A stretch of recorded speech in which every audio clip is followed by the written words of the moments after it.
Just type horror into Reddit and you'll find hundreds, maybe thousands, of stories that sound disturbing, bizarre, or completely unhinged. A lot of them are easy to dismiss as made-up threads written by strangers on the internet. But every once in a while, you read something that makes you wonder if, somewhere out there, what looks like just another Reddit post was actually one of the worst things someone ever lived through. So just a warning before we start. Some of the stories in this video get pretty dark, and I'm not going to promise that everything you hear will be easy to forget afterward. With that out of the way, let's get into the first story. The first thing Helen ever said that really unsettled me was that I parked too far from the grocery store. At the time, it didn't even sound creepy. It was raining. She was standing under the awning near the entrance, and I was halfway across the parking lot pushing a cart that wanted to turn sideways every time the wind hit it. She called my name and told me I should park closer next time. I almost just waved and kept going. Then it occurred to me that I had never told her which car was mine. I was 31 then, living outside Indianapolis with my boyfriend, Matt. I worked from home and had somehow fallen into the habit of grocery shopping on Tuesday evenings. There was no reason for Tuesday beyond convenience. The store was calmer than it was on weekends, and if I got there around 6:30, I could usually be done before it got crowded. I probably made that same trip for months without thinking about how consistent it was. I first noticed Helen in October. She was in her early 60s, I think, with short gray blonde hair and thin glasses. The first time we spoke, we were standing in produce while I was trying to decide whether a bag of avocados was worth buying. She looked over and said, "If you need them this week, don't get those." Then she pointed to another display. "Those are better." I thanked her, bought the ones she recommended, and forgot about the conversation until I saw her the following Tuesday. She smiled. "How were the avocados?" "Actually good. Told you." That was how it started. If you go somewhere on a regular schedule, you end up recognizing people even if you don't know them. At that store, there was a cashier I saw almost every Tuesday, a guy who seemed to spend 10 minutes reading coffee labels, and a woman who always bought several bottles of sparkling water. Helen became another familiar face. For a while, we barely talked. Maybe one of us would mention that strawberries looked bad, or the store had moved something, or prices were getting ridiculous. Eventually, we wound up at the deli counter together and she introduced herself. "I'm Helen, by the way." "Rachel." We shook hands, which felt strangely formal after we'd already been talking about groceries for several weeks. After that, she'd say, "Hi, Rachel," when we crossed paths. I didn't know anything meaningful about her. I didn't know where she lived, whether she had kids, or even her last name.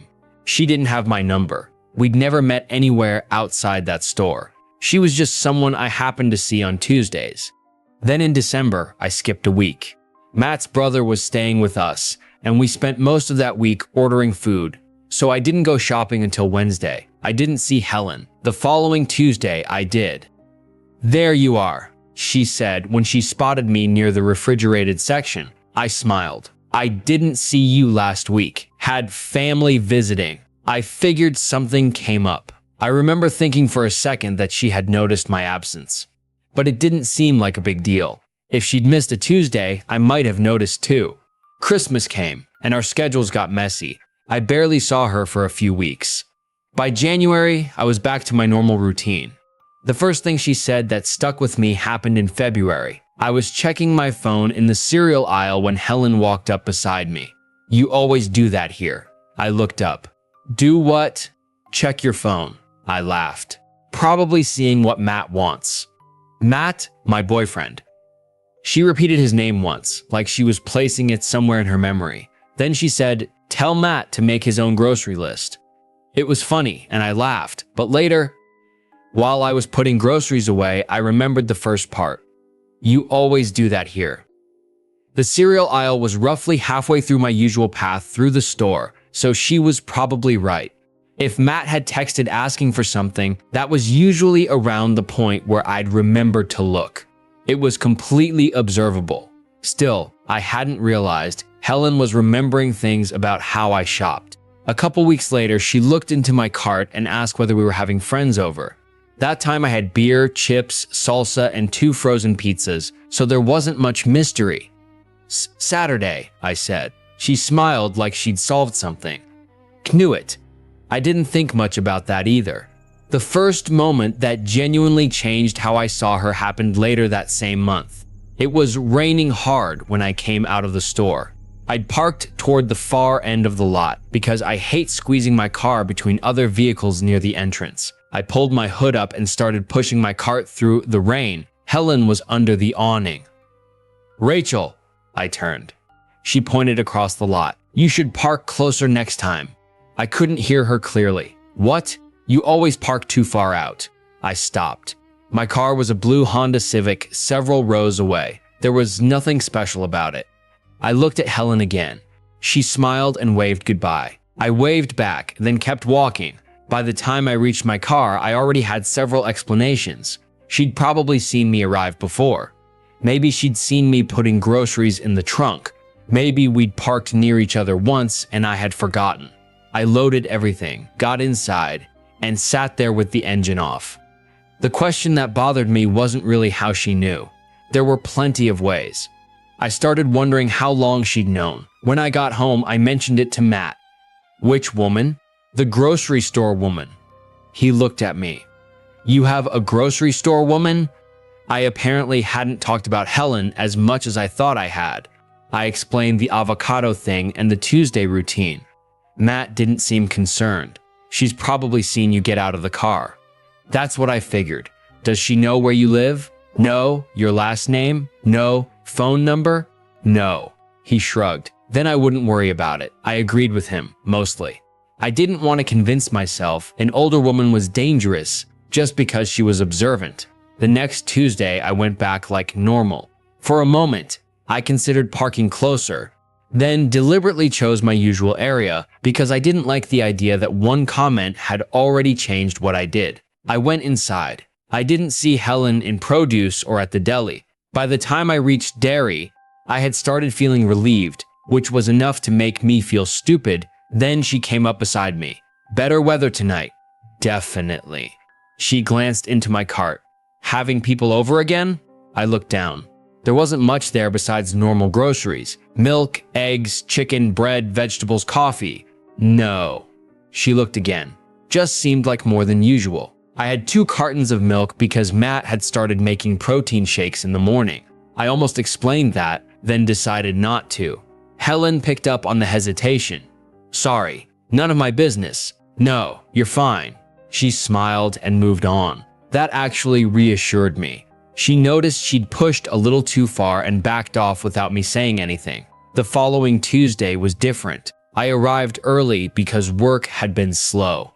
Helen was in front of the yogurt section. She glanced at me. You're early tonight. I looked at my phone. 6:14. I normally got there closer to 6:40. Guess I am. Beat the traffic? Finished work early. She nodded. You usually get here after that school bus leaves. I wasn't sure what she meant. What school bus? The one that stops across the road. She said it casually, like she was pointing out the weather. I usually see it leave before you pull in. That bothered me more than the comment about my car. Knowing my Honda was one thing. Knowing roughly when I arrived was still explainable. But she had connected my arrival to another event outside the store. I tried to make a joke out of it. You really pay attention. She looked embarrassed. I suppose I do. Then she smiled. My husband used to say I noticed everything. I noticed the past tense but didn't ask. She left, and I stood there thinking about what she'd said. That night, I didn't tell Matt. I could already hear the sensible explanation. Helen got there before me most weeks, so of course she knew when I usually arrived. He would have been right. That was what kept happening. Every individual detail had a normal explanation. What changed was the number of details. I decided to test the routine. The next Tuesday, I waited until after 8. I barely needed groceries. I bought toothpaste, coffee, and bananas. I parked on the opposite side of the building and used another entrance. I walked through produce. No Helen. Dairy. Nothing. Cereal. Still nothing. By the time I checked out, I felt ridiculous for having turned this into a test. Clearly, we just had similar schedules. I walked outside. My car was almost alone in that section of the lot. There was a white piece of paper tucked under the windshield wiper. My first thought was Helen. I stopped several feet away and looked around. Then I pulled it free. It was a coupon for flowers. I looked across the row and saw identical ones on several other cars. I actually laughed. I was still holding the coupon when someone behind me said my name. Rachel? I turned. Helen was standing maybe 15 feet away with grocery bags in both hands. She looked surprised. "What are you doing here so late?" I told her I'd needed a few things. She glanced at my Civic. "You don't usually park on this side." That was the moment I stopped pretending she'd only happened to notice my car once. I looked at her. "Helen, how do you know where I park?" Her reaction wasn't what I expected. She didn't look caught. She looked confused by the question. "Because I see you." She said it as though that explained everything. Then she seemed to hear the sentence the way I had. "I'm sorry. That sounded strange." I didn't answer. "I don't mean I watch you." She paused. "You just have a routine." Standing there in that parking lot, I realized I had spent months thinking of Helen as part of my Tuesday routine. It hadn't occurred to me that she might think of me the same way. I didn't know yet what that meant. I only knew that she'd been paying more attention than I'd understood. I didn't ask Helen anything else that night. I wish I had, because instead I spent the next several days replaying the conversation and filling in gaps that I didn't actually have answers for.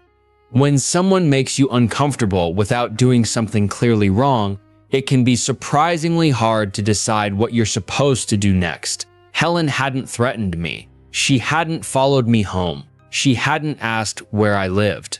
She had noticed where I parked. That was all I could say with certainty. When I told Matt the rest of it, including the school bus comment, he finally admitted it sounded a little strange. "Does she know where you work?" "I work from home." "Does she know that?" I told her once that I finished early. He asked whether she knew my last name or had any way to contact me. I didn't think she did. Then maybe she's just really observant. I asked him how observant somebody had to be to know which part of parking lot another person usually used. He thought about it. "Depends how often she's there." That answer bothered me because I had no idea how often Helen was there. I only knew the times when I saw her. I decided to stop shopping on Tuesdays. For a few weeks, I went Thursday afternoon instead. No Helen. Nothing happened. The whole thing started to feel smaller. Then one Thursday evening, I went back because I'd forgotten laundry detergent. I parked near the entrance and walked straight to the cleaning aisle. Halfway down, I heard my name. Helen was standing at the far end with a cart. "I wondered what happened to you." I didn't like the way my body reacted. I felt tense before I'd even decided whether the sentence bothered me. "I changed shopping days." "Oh." She looked at the detergent in my hand. "Forgot something?" That was obvious enough. I had no cart in one item. Then she asked, "Thursdays now?" I said I didn't really have a set day anymore. Helen looked at me briefly. Probably smarter. I wasn't sure what she meant by that, but before I could ask, she moved aside and told me she'd let me shop. She didn't follow me. I didn't see her outside. There was nothing dramatic about the encounter. Still, one of the explanations I'd been relying on no longer worked as neatly. I told myself she knew my schedule because we both happened to shop on Tuesdays. Now I'd changed mine and still seen her. Of course, people shop more than once a week. I knew that. I just didn't know whether Tuesday had ever been her routine in the way I'd assumed. The next time I saw Helen wasn't in the store. It was Sunday afternoon at the coffee shop next door. I was meeting my friend Lauren. Helen was sitting near the window and waved when she saw me. I walked over because pretending I hadn't seen her would have felt childish. "I didn't know you came here," she said. "I don't usually." "Me neither." Then she laughed. "Apparently neither of us has routines anymore." I didn't laugh. Helen noticed. Her expression changed. "I've made you uncomfortable." She wasn't really asking. There were people all around us, and Lauren would be there soon, so I answered honestly. "A little." Helen looked down at her coffee. I'm sorry. I told her she seemed to know a lot about me for somebody I barely knew. I suppose I noticed things. Why? She thought about it. Because I noticed you. It was the same basic answer she'd given in the parking lot. I told her I understood the words. I just didn't understand the reason. Before she could answer, Lauren arrived. Helen picked up her coffee and left after apologizing one more time. Lauren took the seat across from me. Who was that? I gave her the short version. Her reaction was immediate. That's creepy. I don't know if I'd call it creepy. She knows your grocery schedule and your car because we shop at the same place. Lauren stirred her coffee. Have you looked her up? No. Do you even know her last name? I didn't. Lauren suggested asking someone at the store.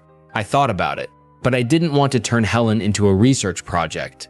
I knew myself well enough to know what would happen. I'd search Facebook, property records, neighborhood groups, maybe convince myself every little thing I found mattered because I was already looking for a pattern.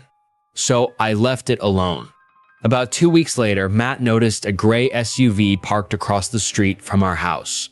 It was a Tuesday night. We watched it for maybe a minute before it drove away. We never saw the driver. It never came back.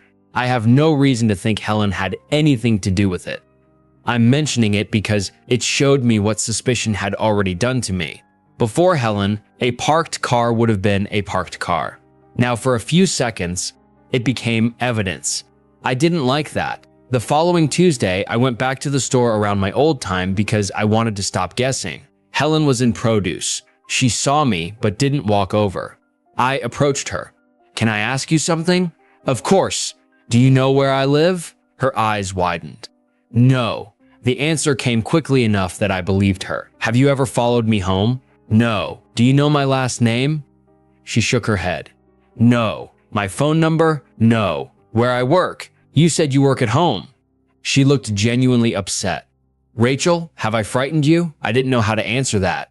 I told her the problem was that she seemed to know a lot about me. She said she didn't. I listed it anyway. My car, my schedule, my parking habits. The fact that she'd noticed when I changed days. Helen didn't argue. After a while, she said, I used to know more. I felt cold for a second. She immediately realized how it sounded. Not about you. Then she told me about her daughter. She used to shop here with me. Tuesdays? Helen nodded. You remind me of her. I asked whether I looked like her. No, that wasn't what I expected. You move like her. She mentioned the way I pushed my cart with one hand, the way I stood outside my car before getting in, the way I checked my phone in the same parts of the store. Those were all things she had learned by watching. She wasn't trying to hide that anymore. At first, I just noticed, she said. At first? Helen looked down. I started expecting to see you. That sentence bothered me because I could understand it. I had started expecting to see her too, but I wasn't sure we meant the same thing. I asked what had happened to her daughter. Helen didn't answer. I shouldn't have made you part of that. Then she left. For a little while, I felt relieved. There was finally some explanation for her attention. She'd lost someone. I reminded her of that person. It was sad, and sadness felt much easier to understand than the possibilities I'd been inventing for myself. But later, I kept coming back to the fact that she had said she expected to see me. When I finished shopping, I walked outside and automatically looked toward the rows where Helen usually parked. That was when I realized I knew her car, silver Toyota, usually 3 rows closer to the entrance. I knew which entrance she preferred. I knew roughly when she arrived. I knew enough about her routine that if she suddenly stopped appearing, I probably would have noticed. That didn't make what she'd been doing okay. It just made the situation less simple than I'd wanted it to be. For the next several days, I thought about Helen's daughter. Matt thought the explanation made the whole situation less alarming. I wasn't sure. I understood grief well enough to know that small things can bring someone back for a second. My dad died when I was 22, and years later I'd still turn my head if I saw somebody wearing the same kind of jacket he used to own. I understood noticing a resemblance. I had more trouble understanding the decision to keep watching it, so I stayed away from the store for several weeks. Nothing happened. Helen didn't appear anywhere else. Nobody called me. There were no strange cars. Once the immediate fear faded, another feeling replaced it. I started wondering whether Helen had noticed that I was gone. That made me angry with myself. I didn't owe an acquaintance at a grocery store my presence. Still, when Tuesday evening came around, I'd sometimes think about her being there. On the fourth week, I went back. Helen wasn't in produce or dairy. I felt relieved and also a little disappointed, which was uncomfortable enough that I tried not to think too much about it. At checkout, Paige, one of the cashiers I recognized, said she hadn't seen me in a while. Then she added, "That older lady you talked to asked about you." I stopped. "Helen? Gray hair?" "Yeah." She asked if you'd changed shopping days. I asked what Paige had told her. "Nothing. I don't know your schedule." Paige looked confused by how quickly I'd asked. Until then, Helen's knowledge had all come from directly observing me. Now she'd asked somebody else. It was a small difference, but I felt it. The following Tuesday, I saw Helen again. She apologized almost immediately when I mentioned Paige. I shouldn't have asked. I asked why she had. "You disappeared." I told her I'd gone to another store. She corrected herself. "I know. I just mean I hadn't seen you." Then she asked if I had time for coffee. I agreed. That was where she finally told me about Claire. Claire had been 34 when she died in a car accident 6 years earlier. Her husband had been driving and survived. Helen didn't say much about him. Then she explained why I reminded her of Claire. It wasn't my face. It was my hands, apparently. The way I held things. The way I stood beside my car. The way I used my phone while shopping. And the car itself. Claire had also driven a blue Civic. That was when I asked the question I'd been avoiding. "Is that why you noticed me?" "I think so." She told me she'd noticed my car weeks before she ever spoke to me. I had always thought our relationship began with the avocados. Apparently, Helen's attention had started earlier. I asked whether she'd ever waited for me. She said no. Then, after a pause, she admitted that wasn't completely true. She hadn't come to the store specifically because of me, but once she knew I usually showed up on Tuesdays, she sometimes stayed a little longer if I was late. 10 minutes. Maybe 15. Why? Helen looked embarrassed. "Because I liked seeing you." There wasn't much to do with that answer. It wasn't threatening exactly, but it wasn't casual either. I asked whether she'd ever searched my name, followed me home, or tried to learn where I lived. She said no. Then I asked why she had paid so much attention while apparently avoiding finding out anything more. Helen thought about it for a long time. "You were easier before you were Rachel." That sounded terrible. And she knew it. What she meant was that the less she knew about me, the easier it was to see Claire in the things we had in common.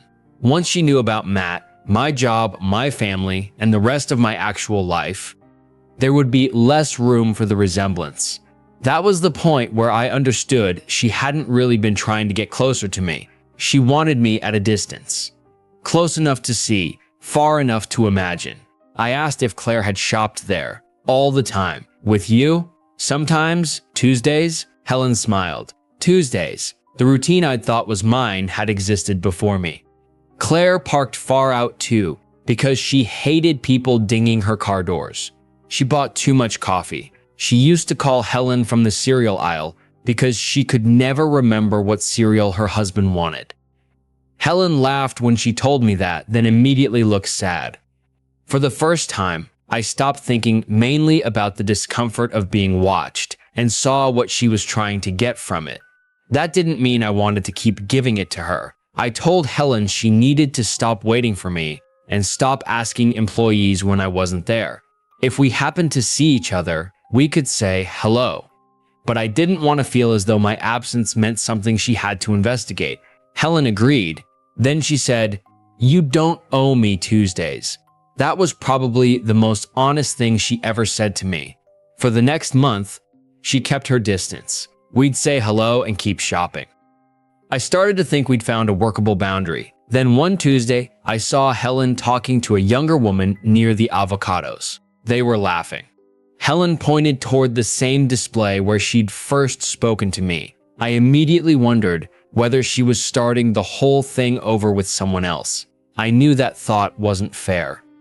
Later, I saw the woman near checkout and noticed there was a lot of coffee in her cart. That detail gave me a small chill, which was ridiculous. People buy coffee. Outside, I saw Helen's Toyota and noticed the space beside it was empty.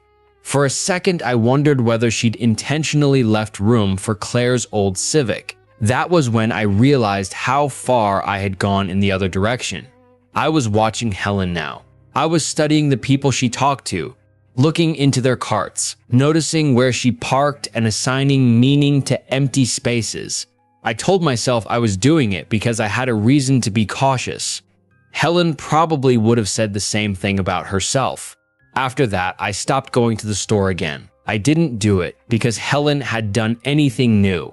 I had stopped trusting my own interpretation of her behavior. Eventually, I went back. Helen wasn't there.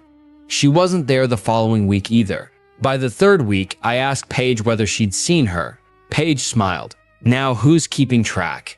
It was a joke, but she wasn't wrong. A few days later, I saw Helen's silver Toyota at a traffic light about a mile from our house. She turned left. I went straight. There was nothing suspicious about it, but I felt tense all the way home. By the next morning, I had mostly convinced myself I'd overreacted.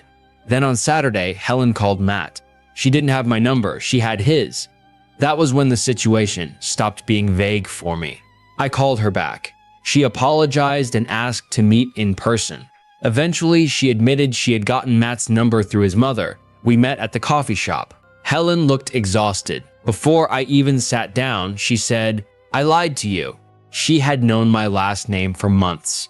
I'd used grocery pickup a few times during winter, and my name had been printed on the bags. She saw it. Then she searched me online. She found my LinkedIn, then Facebook. Most of my profile was private, but there were tagged photos and public posts. That was how she found Matt. One of the photos included his parents. Later, Helen recognized his mother at church. They happened to attend the same large church. Helen introduced herself and said she knew me from the grocery store. Then she lied. She told Matt's mother she had something of mine and needed to get in touch. That was how she got his number. I remember sitting across from her and realizing how ordinary each step sounded when she described it separately. She saw a name on a bag, typed it into Google, clicked a few things, recognized someone, started a conversation, and told a lie. None of it required anything sophisticated, but she'd crossed into a part of my life I had clearly told her to stay out of. I asked why she'd done it. She said she was worried because I had stopped coming to the store. You disappeared. I told her again that changing grocery stores was not disappearing. She knew. She just didn't seem able to feel it that way. Then, I asked whether she'd always been like this with Claire. Helen went quiet. Claire had apparently complained for years that Helen worried too much. Helen knew her schedule, her route home, when she should call. If Claire was late, Helen would text. If she didn't respond, Helen might call her husband. Claire said I turned concern into surveillance. That word stayed with me. This wasn't something grief had created from nothing. Helen had always tried to manage anxiety by knowing where people were. After Claire died, there was no longer anyone close enough to push back against that part of her. I asked whether Claire had died on the route Helen used to worry about. Helen shook her head. No. Then she said something I hadn't expected. I spent years watching things that didn't matter, and the thing that killed her happened somewhere I wasn't watching. That was probably the clearest explanation she ever gave me. Knowing things made her feel safer. It had never actually made anyone safer. I felt sorry for her. I also knew I couldn't let sympathy erase what had happened. I told Helen not to contact me again. No store conversations, no employees, no Matt, no his mother, no searches. If she saw me somewhere, I wanted her to leave me alone. She cried quietly while I spoke. Then she agreed. I'm not Claire, I said. I know. You know that, but you've been using me for something that has nothing to do with me. She looked at me for a long time. You're right. There was no argument. I believed she was sorry. I still left. At home, I searched my own name online to see what Helen had seen. there was more than I expected. An old work profile, college information, a charity race result, tagged photographs, public comments. Nothing private enough that I'd ever thought to remove it. Together, though, it was enough to build a rough outline. I tightened some privacy settings, then stopped before I turned the whole thing into another obsession. You can make yourself harder to find. You can't remove yourself from every other person's memory. I didn't go back to the original store for nearly 3 months. When I finally did, it was a Saturday afternoon. Helen wasn't there. On the way out, I saw a silver Toyota and felt the old tension for about half a second. Wrong license plate, different car. I loaded my groceries and noticed a young woman nearby talking on her phone. She stood with one foot turned slightly inward, exactly like me. I watched her for a moment, then deliberately looked away. By then, I understood why Helen had noticed me. Knowing the reason didn't make the experience harmless, it just made it more human. I didn't see Helen again for almost a year. She respected the boundary. There were no more calls. She didn't contact Matt or his mother. She never appeared near our house. Eventually, I stopped expecting something else to happen. The stranger part was what the experience did to me afterward. I changed grocery stores for a while and deliberately avoided shopping on a consistent day. It was inconvenient. And after a couple months, I realized it wasn't actually making me feel safer. I also started noticing other people's routines more than I had before. There was a man who walked his German Shepherd past our house most mornings. A woman in blue scrubs who stopped at the same gas station on Fridays. And our FedEx driver usually came through the neighborhood around the same time. At the new grocery store, I knew one cashier usually worked Wednesday evenings. I knew which energy drink he bought. I knew he had a girlfriend because she sometimes waited near the entrance. I had never had a real conversation with him.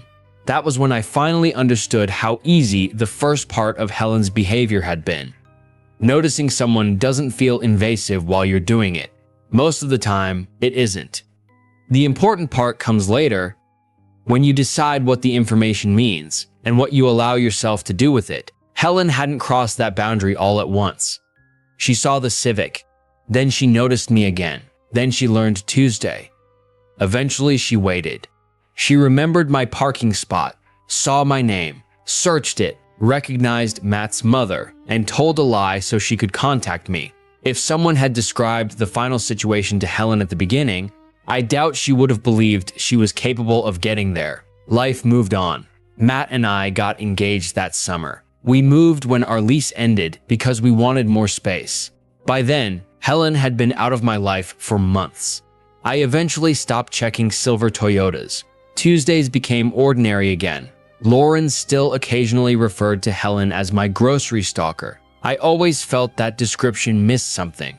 What Helen did was invasive. She frightened me. I don't think grief excuses any of it. At the same time, I never experienced her as someone trying to hurt me. Those facts never fit neatly together, and eventually I stopped trying to make them.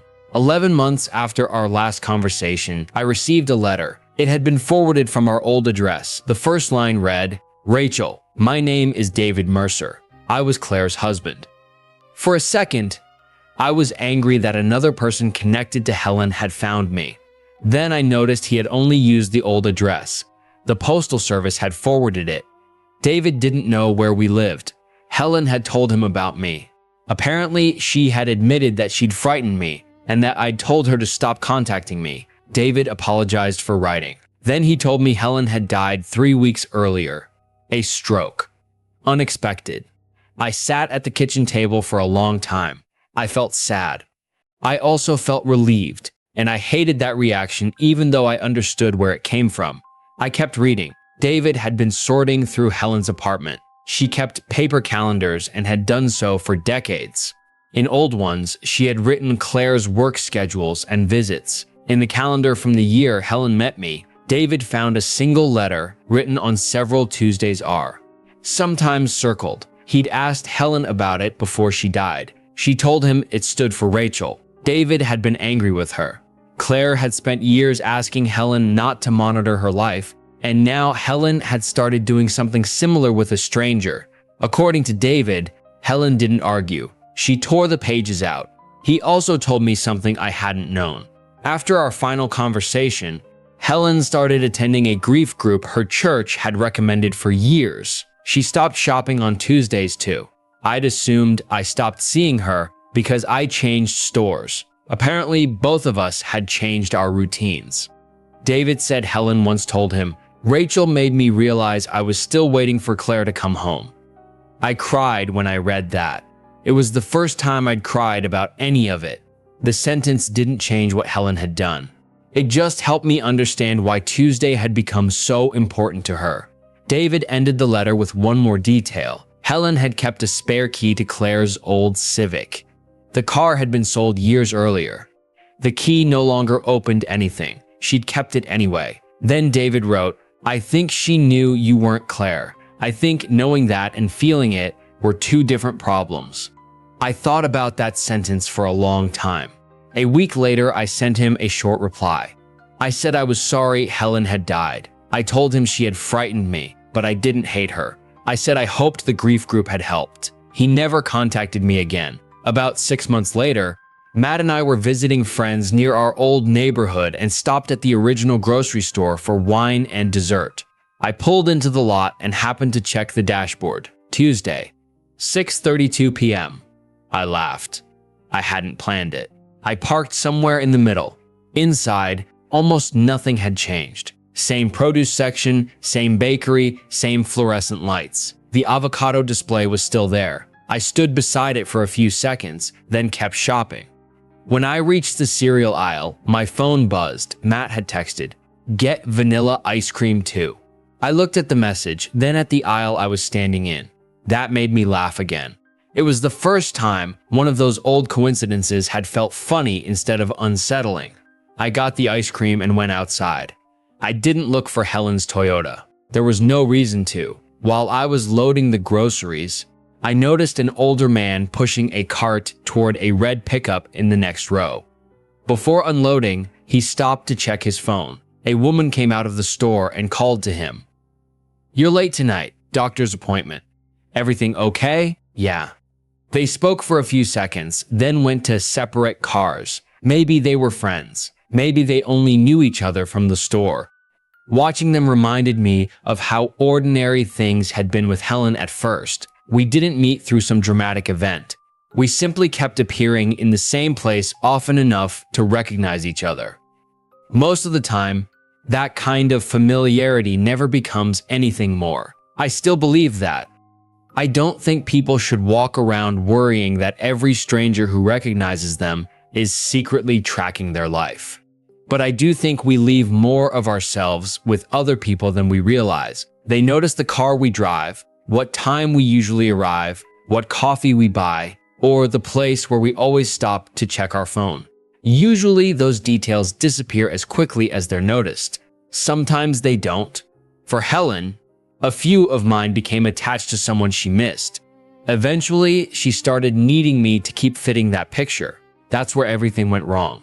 I started the car. My phone connected automatically, and Matt called. "Did you get the ice cream?" "Yeah." "Vanilla?" "Yes, you're the best. You heading back?" For a second, I thought about Helen knowing Claire's schedule, her route home when she was supposed to call. All that knowledge had never given Helen the control she thought it did. "Yeah," I said. "I'm leaving now."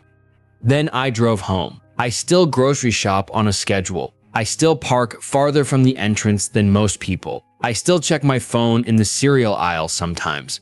Every once in a while, if I miss a week, somebody behind the register will recognize me and say they haven't seen me lately. I don't immediately think they're watching me.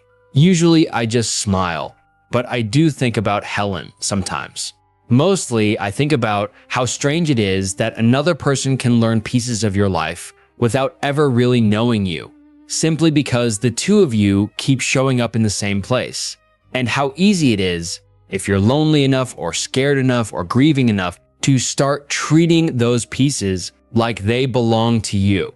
Honestly, this story isn't scary in the usual supernatural, ghosts and demons kind of way. But just imagine knowing that someone out there knows almost everything about you, your routine, where you go, what you do, and might even be quietly watching you from the dark without you ever realizing it.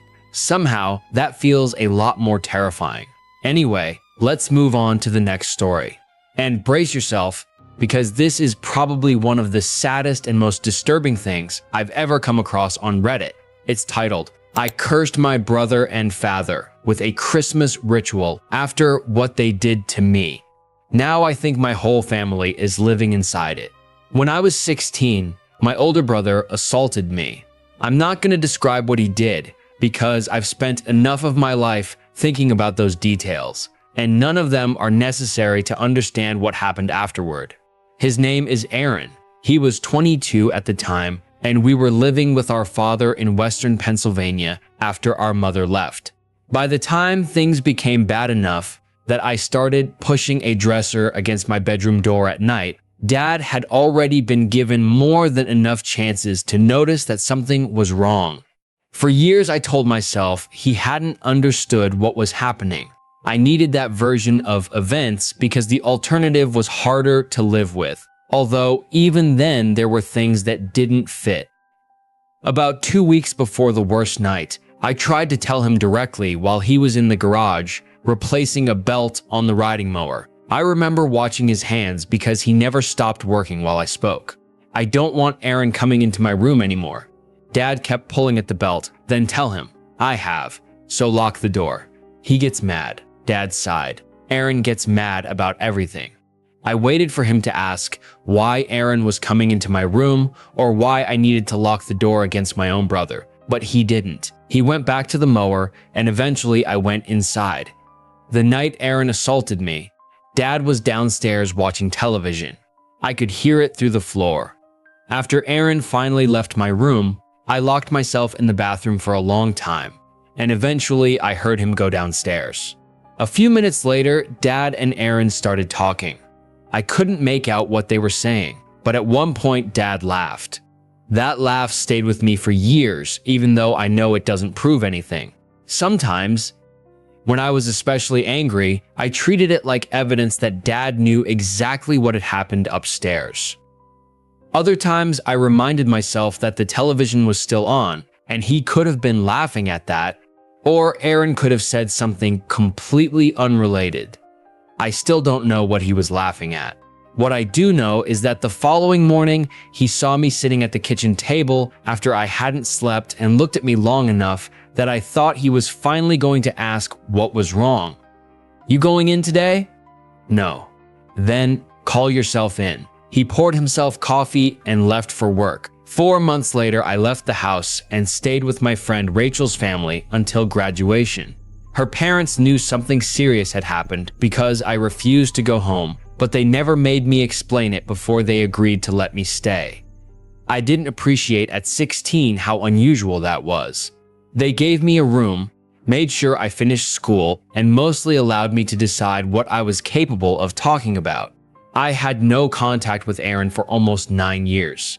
Dad was harder to remove completely because sometimes he would call when someone was sick or around a holiday, and every once in a while I'd answer because part of me still wanted him to finally say the thing I had been waiting to hear. He never really did, although over time he became good at apologizing around what had happened.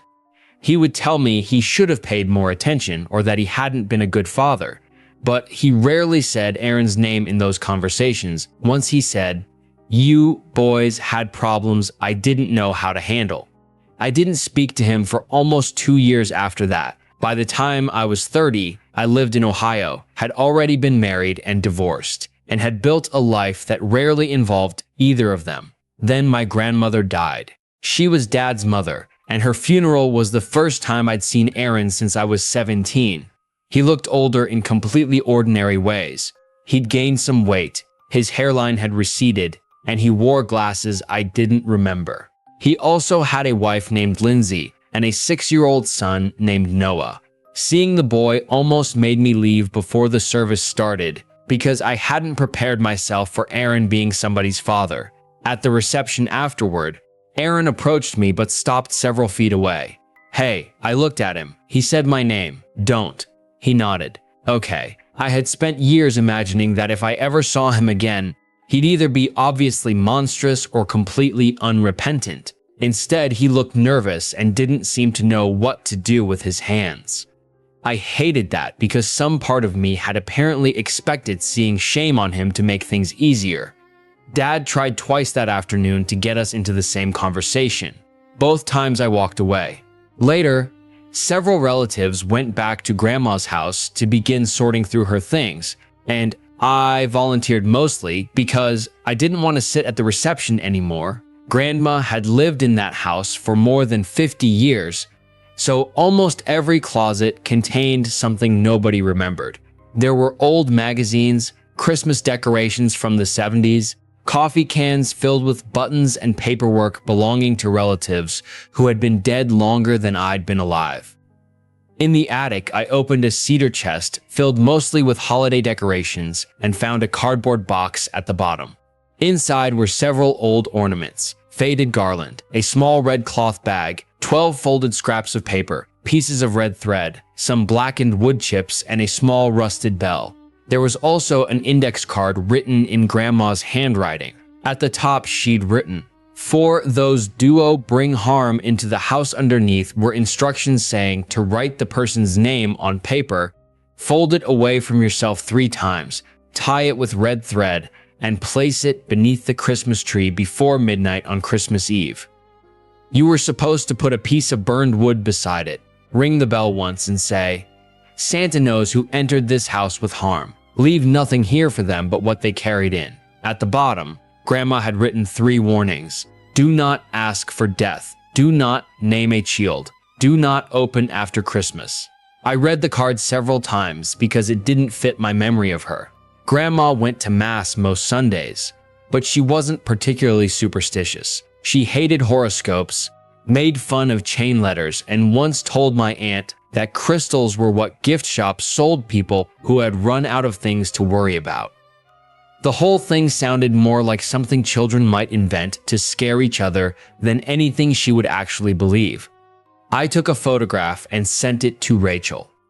"Your grandma had goth Christmas," she replied. That made me laugh. I put the card back, but before I went downstairs, I slipped the red cloth bag into my coat pocket. I've tried to give myself better reasons for taking it. Curiosity, grief, wanting something that belonged to Grandma. The truth is that Aaron and Dad were downstairs, and I'd spent most of the day listening to relatives say things about family being family and old wounds not being worth carrying forever. I was angry, and the bag was small enough to fit in my pocket. That Christmas Eve, I was alone in my apartment. I had a small artificial tree left over from my marriage, and around 11, after drinking enough whiskey to stop feeling embarrassed by what I was doing, I wrote Aaron Mikhail Carver on one piece of paper and Thomas Edward Carver on another.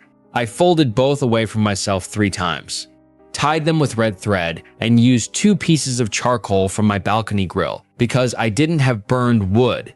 The bell barely made a sound when I shook it. I placed everything beneath the tree and repeated Grandma's words, and afterward I stood there feeling ridiculous. Nothing happened, obviously. The following morning, I gathered the papers, charcoal, and bell into a shoebox and put it in my closet. The instructions said not to open anything after Christmas, so I decided I wouldn't look at the names again. For almost a year, I barely thought about it. 3 days before the following Christmas, Aaron's house caught fire. Nobody was home. Lindsay and Noah were staying with her mother, and Aaron was at work. The fire started in the basement, and the investigation eventually blamed an old extension cord and an overloaded electrical connection. There was nothing unusual about the cause, especially 3 days before Christmas, but the house was badly damaged. Dad called while I was leaving a grocery store and told me Aaron had lost almost everything. My first thought was the shoebox, and I hated myself a little for that, because my second thought was relief when Dad said Lindsay and Noah were safe. Before we hung up, though, he mentioned that firefighters had found something strange near the burned outlet. What? A little bell. One of those old Christmas things. Noah probably dropped it down there. I drove home and opened the closet. The Christmas box was there, and so was the shoebox I'd used the year before. I sat on the floor looking at it for a while but didn't open it. Instead, I searched through my phone because I vaguely remembered taking a picture after performing the ritual. I found it. The photograph showed both folded names underneath my artificial tree with the two pieces of charcoal beside them. Between the papers was Grandma's rusted bell. I tried to remember putting everything back into the shoebox the next morning. I couldn't. At the time, that seemed like a small distinction. Later, it became much harder to ignore. I didn't tell Rachel about the bell or mention it to anyone else. Part of me knew how ridiculous the connection sounded, but another part didn't want someone immediately explaining it away. Aaron's family was alive. The fire had an ordinary electrical cause, and whatever anger I still carried had probably just found an event it could attach itself to. I understood that intellectually, although understanding it didn't stop me from thinking about Grandma's ritual whenever Christmas came up. A month after the fire, Dad fell while carrying laundry down the basement stairs and broke his wrist and 2 ribs. He was 70 years old and had missed a step while carrying something with both hands, which is about as ordinary an accident as you can imagine. I went to the hospital anyway, and while I was there, he made a joke that I didn't find funny. "Maybe your grandmother finally got me." "What?" Dad smiled. "She always said I'd break my neck on those stairs." I didn't answer, so he changed the subject and told me Aaron and Lindsay were living in a rental while their house was repaired. Noah had apparently been having nightmares since the fire, although Dad didn't know much more than that. A few days later, Aaron texted me. Dad had given him my number without asking. Dad said, "You went to the hospital." "Thanks." I ignored it. A second message arrived about an hour later. "Noah keeps talking about you." I replied before I could decide whether I wanted to. "Why?" Aaron called. I let it ring out, but when he texted asking me to please answer, I eventually called him back. "What did Noah say?" "He found that bell after the fire." Dad told me. "He says it was Grandma's. How would he know that?" "I don't know."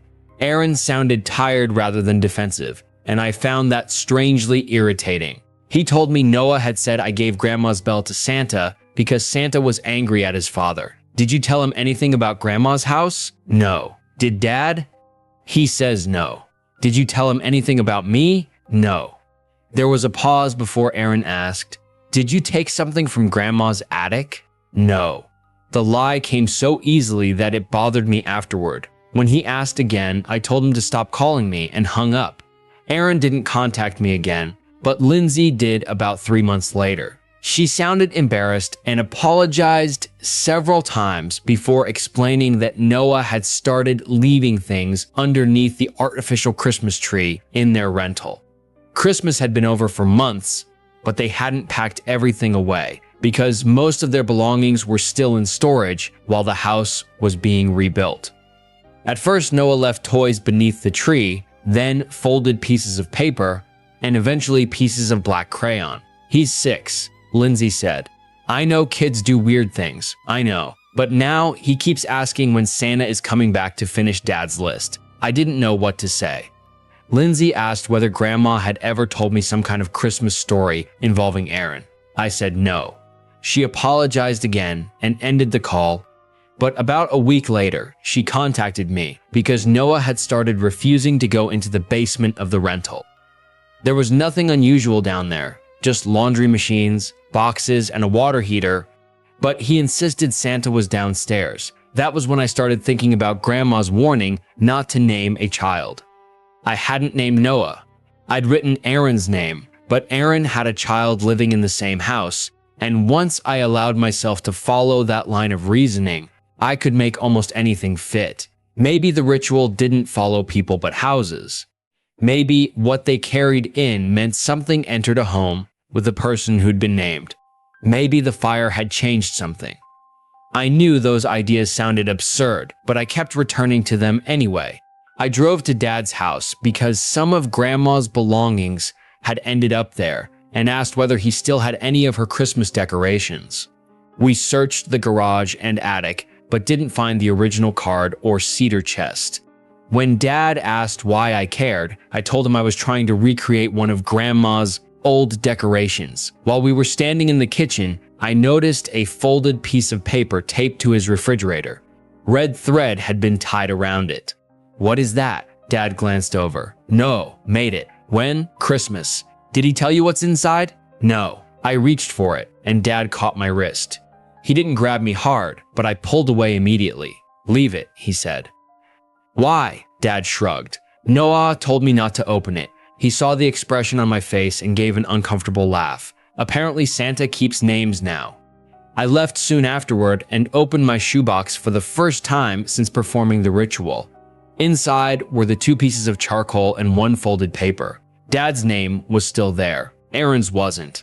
I searched the box and then the closet floor, even though there weren't many places a folded piece of paper could have gone. Eventually, I untied Dad's paper. His name was still written inside, but the edges had browned slightly, as if the paper had been stored somewhere hot. I held it over the kitchen sink, lit one corner and watched until it burned completely, then washed the ashes down the drain. For several weeks, everything was quiet. Dad recovered from his fall. Work on Aaron's house continued, and Lindsay stopped contacting me. I started feeling embarrassed about the amount of time I'd spent thinking about a ritual I'd performed drunk. Then Dad called one evening in July. "Someone's downstairs." I could hear something in his voice that made me stand up. "In the basement?" "Yeah. Get out of the house and call the police." "No. Why not?" There was a long pause. "Because I know who it is." "Who?" "Aaron." Aaron lived about 30 miles away. I told Dad that I know, he said. Then, much more quietly, he added, "He keeps walking up the stairs." I called the police before reaching Dad's neighborhood. 2 officers were already there when I arrived, and they had searched the entire house without finding anyone inside. There were no broken windows. Nothing appeared disturbed, and there was no obvious way anyone could have entered. Dad was sitting on the porch wrapped in a blanket even though it was warm outside. One officer asked whether Dad had a history of dementia. I said no, then wondered why I'd answered so confidently. He was 70, living alone, sleeping badly, and still taking medication after his fall. There were plenty of ordinary reasons an older man might hear something that wasn't there. Dad refused to go to the hospital, so after the officers left, I stayed with him. He barely spoke for the first hour, and then, while we were sitting in the kitchen, he said something I wasn't prepared for. "He used to take you down there." I looked at him. "What? The basement?" Aaron had assaulted me there too. I had never told Dad that. "How do you know?" Dad stared at his hands. "I heard things." "When?" "Back then." "You heard us?" He nodded. For most of my adult life, I'd hated a version of my father who had failed to notice something he should have noticed. Sitting across from him that night, I realized I'd been protecting myself with that interpretation because it allowed me to believe he had been negligent rather than knowingly passive. "You knew." I knew something was wrong. "You knew enough." Dad didn't argue. When I asked what he'd heard in the basement that evening, he said he'd heard footsteps coming slowly up the stairs. He'd gone down to check, found nobody there, and then heard Aaron's voice behind him. "What did he say?" Dad closed his eyes. He said, "You heard me." Neither of us spoke for a while. There were ordinary explanations for what Dad had experienced. Aaron's house fire, Noah's behavior, and my sudden involvement with the family again had brought back memories Dad had spent decades avoiding, and guilt can make ordinary sounds mean things they didn't mean before. I understood all of that, but while I was trying to decide what to say next, I noticed that Noah's folded paper was no longer on the refrigerator. "What did you do with it?" Dad knew what I meant. I opened it. "What was inside?" "My name." "What did you do with it?" "Burned it." He had done exactly what I'd done. According to Dad, the footsteps started the following night.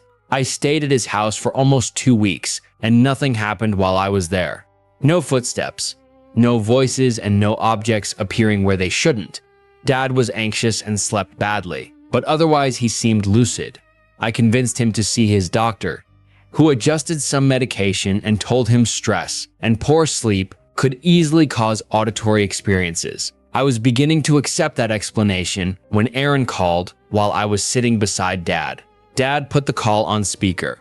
"Why is he there?" Aaron asked. "I can hear you," I said. There was a pause. "I wasn't talking to you." Dad rubbed his forehead. "Aaron, enough." Aaron had called because of Noah. The boy had drawn a picture at school showing his family standing outside their rebuilt house, with a large red figure beside Aaron. Above the figure, Noah had written, "He knows Dad's name." His teacher had asked Lindsay whether there was some kind of family Christmas story upsetting him, and Aaron wanted to know what I'd done. I told them everything. Grandma's attic, the card, the names, the bell, the fire, and the paper I'd burned. When I finished, Dad stared at me while Aaron gave a short, nervous laugh. "You cursed us with Santa?" Hearing him say it aloud made the whole thing sound as stupid as it should have sounded. Dad asked me to repeat the warnings, and Aaron wanted to know where the original instructions were. I told them the card was probably gone, because Grandma's house had been sold and the attic renovated. "Then fix it," Aaron said. I laughed. "Fix it? Whatever you did. You don't get to tell me. Both of you stop," Dad said. I stood so quickly that the chair scraped backward. "Don't say that." Dad understood immediately. "I'm sorry." Aaron didn't. "Say what?"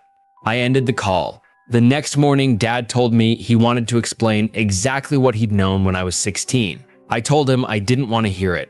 He tried again later, and I refused again. 3 days after that, he wrote everything down and left several pages on the kitchen table. I put them into a drawer without reading them, because I had spent years thinking I wanted answers and was beginning to understand that some answers only give you a more detailed version of something you already know. That night, I was alone in the living room watching television when I heard footsteps in the basement. There were 3 steps, a pause, and then 2 more. I muted the television and waited, but nothing followed. So I opened the basement door and switched on the light. The stairs were empty. I went down anyway.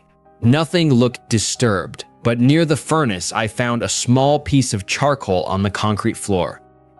Dad kept charcoal in the garage, so there was nothing impossible about it being there. I picked it up and got soot on my fingers, then turned toward the stairs. A rusted bell was sitting on the 3rd step. I stayed where I was for a while, trying to remember whether I'd ever brought Grandma's bell into Dad's house. I couldn't remember that either. Aaron came to Dad's house the following morning.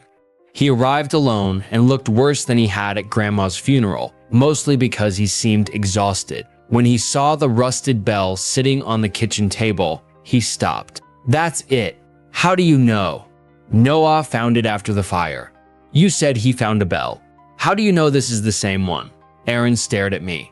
"How many rusty bells did Grandma have?" I almost pointed out that Grandma had owned boxes full of Christmas decorations, but Dad came downstairs before the argument could start. For a while, the 3 of us stood in the kitchen without knowing what to do with ourselves. Eventually, Aaron said, "I want this to stop." "So do I." His expression changed. "You started it." The accusation was so predictable that it didn't hurt as much as I expected.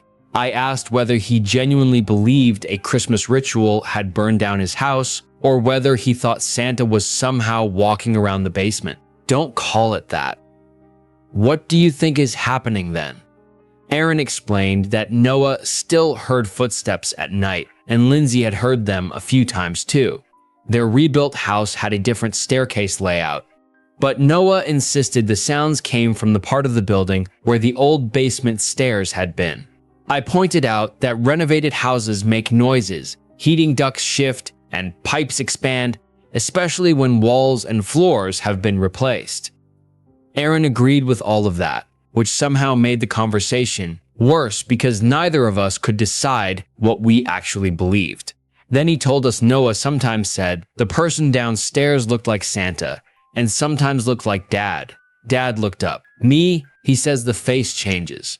Noah was a child who had survived a house fire and then spent months watching adults become frightened whenever folded paper, bells, or Christmas came up. I didn't need anything supernatural to explain why Santa and Grandpa might have become mixed together in his imagination, but knowing that didn't make Dad look any less frightened. Dad asked what Grandma could have meant by what they carried in.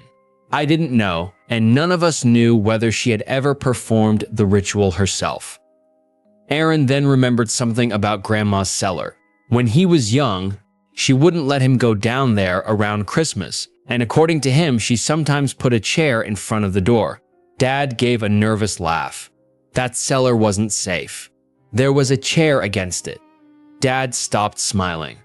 Apparently, Aaron remembered correctly. Dad couldn't remember why the chair had been there, although he thought the latch might have been broken. Maybe Grandma stored presents downstairs. Maybe the whole ritual had begun as some private family superstition connected to the cellar. We had no evidence for any explanation, and by then, I had learned how dangerous it was to keep searching backward until ordinary details started looking like clues. Aaron wanted to contact the people who had bought Grandma's house and ask to search the attic. No. Why not? Because somebody else lives there now. We can ask and tell them what. Aaron became frustrated. Do you have a better idea? I told him Noah needed therapy, Dad needed to keep seeing his doctor, and all of us needed to stop treating every accident or household noise as evidence of a curse. Aaron stared at me. You really don't care what happens to us? I looked at him for a few seconds because I couldn't believe how completely the situation had been rearranged in his head. You don't get to make me responsible for everything that happened to this family after what you did. Aaron looked down. Dad said nothing. Then Aaron spoke so quietly I almost didn't hear him. I was 22, and I was 16. I know. I'd imagined hearing him acknowledge it for years. In my imagination, there had always been something on the other side of that moment. Relief, rage, satisfaction, maybe even closure. Instead, I mostly felt tired. Dad started crying. Neither of us comforted him. Then something rang in the basement. One metallic sound. All three of us heard it. A few seconds later, it rang again. Aaron told me not to open the basement door, but I did. I went downstairs and eventually found another bell hanging from a nail beside Dad's workbench. It was brass and much newer than Grandma's rusted one. Dad recognized it immediately. Your mother's. She used to hang it on a Christmas wreath. The furnace vent was nearby, and when I opened and closed the basement door, the change in airflow made the bell move slightly. We had a completely reasonable explanation for what we'd heard, and all three of us accepted it almost eagerly. Aaron laughed once from relief. He left about an hour later. At the front door, he stopped without looking at me. I'm sorry. I waited. I know that doesn't fix anything. It didn't, and I didn't tell him otherwise. After he left, Dad asked whether I believed him. I told him I didn't know, and he nodded without asking whether I meant the apology, the ritual, or everything else. I wasn't sure myself. I didn't put up a Christmas tree that year. When people asked, I said I wasn't interested in decorating, which was true, although I didn't tell them that seeing folded paper under a tree had started making me uncomfortable. On Christmas Eve, Aaron sent me a photograph of a piece of paper tied with red thread. Noah made another one. I called him. Don't open it. We're not. Where did he get the thread? Lindsay has craft supplies. Did you ask what's inside? He won't tell us. He says Santa told him not to. By then, it was becoming difficult to ignore how much of this Noah could have learned simply by watching the adults around him. He had seen Aaron react to the bell after the fire, heard conversations about Grandma, and watched everyone become nervous around folded paper. Even if nobody had deliberately explained the ritual to him, fear had given him most of the instructions. I told Aaron to throw the paper away unopened after Christmas. Why after Christmas?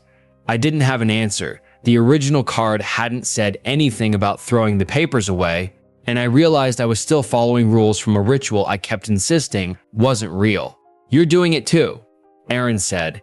He was right. Later that evening, Dad called because someone had left a cheap plastic Santa ornament on his porch. I insisted he call the police, which embarrassed him, and the officer who came out suggested it was probably a prank. a delivery mistake, or something a neighborhood kid had left behind. Dad didn't have a camera facing the porch, so there was no way to know. He threw the ornament away, and nothing happened. Over the following months, things became almost normal. Noah stayed in therapy, and his nightmares improved. Dad began seeing a counselor, which surprised me, and he stopped trying to arrange situations where Aaron and I would have to interact. Once he asked whether I wanted the pages he'd written about what he knew when I was 16. I said no, and when he asked whether he should destroy them, I told him that decision belonged to him. He later said he'd burned them. I never checked. The following summer, Dad sold the house and moved into a condo without a basement. I helped because he was 71 and couldn't carry furniture by himself. That didn't mean I'd forgiven him, but unresolved relationships don't make practical things disappear, and somebody still had to help move the couch. While clearing the basement, I found both bells, Grandma's rusted one and the brass bell that had belonged to Mom. Dad looked at them. Throw those out. Why? I don't want them. I put them into a box instead. I couldn't explain why I wanted to keep them, and I didn't spend much time trying. The box went into my garage, and for almost 2 years, nothing happened that any of us connected to the ritual. Dad was doing better. Noah was getting older. Aaron and Lindsay were still married. I began thinking the whole thing had finally collapsed under the weight of ordinary life. Then Dad had a stroke in a grocery store. People were around him when it happened and called for help immediately. He was taken to the hospital but never regained consciousness.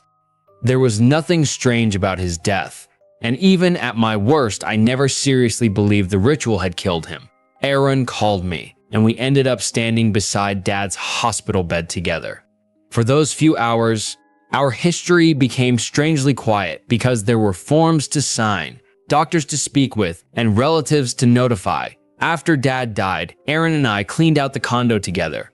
We divided things without much argument until he found a Christmas gift bag in the bedroom closet.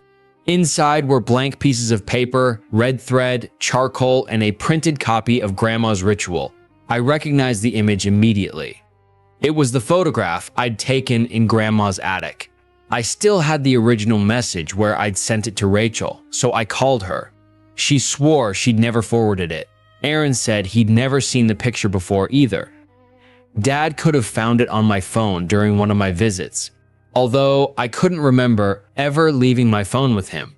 I might have sent it to him and forgotten, or another relative might have photographed the same card while cleaning Grandma's house. There had been enough people in that attic that we could never rule that out.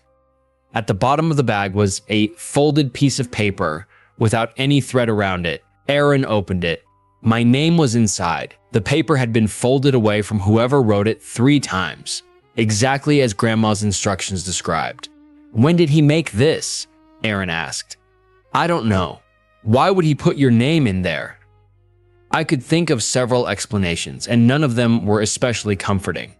Dad might have blamed me for what had happened to the family. He might have thought I had cursed him and tried to reverse it somehow.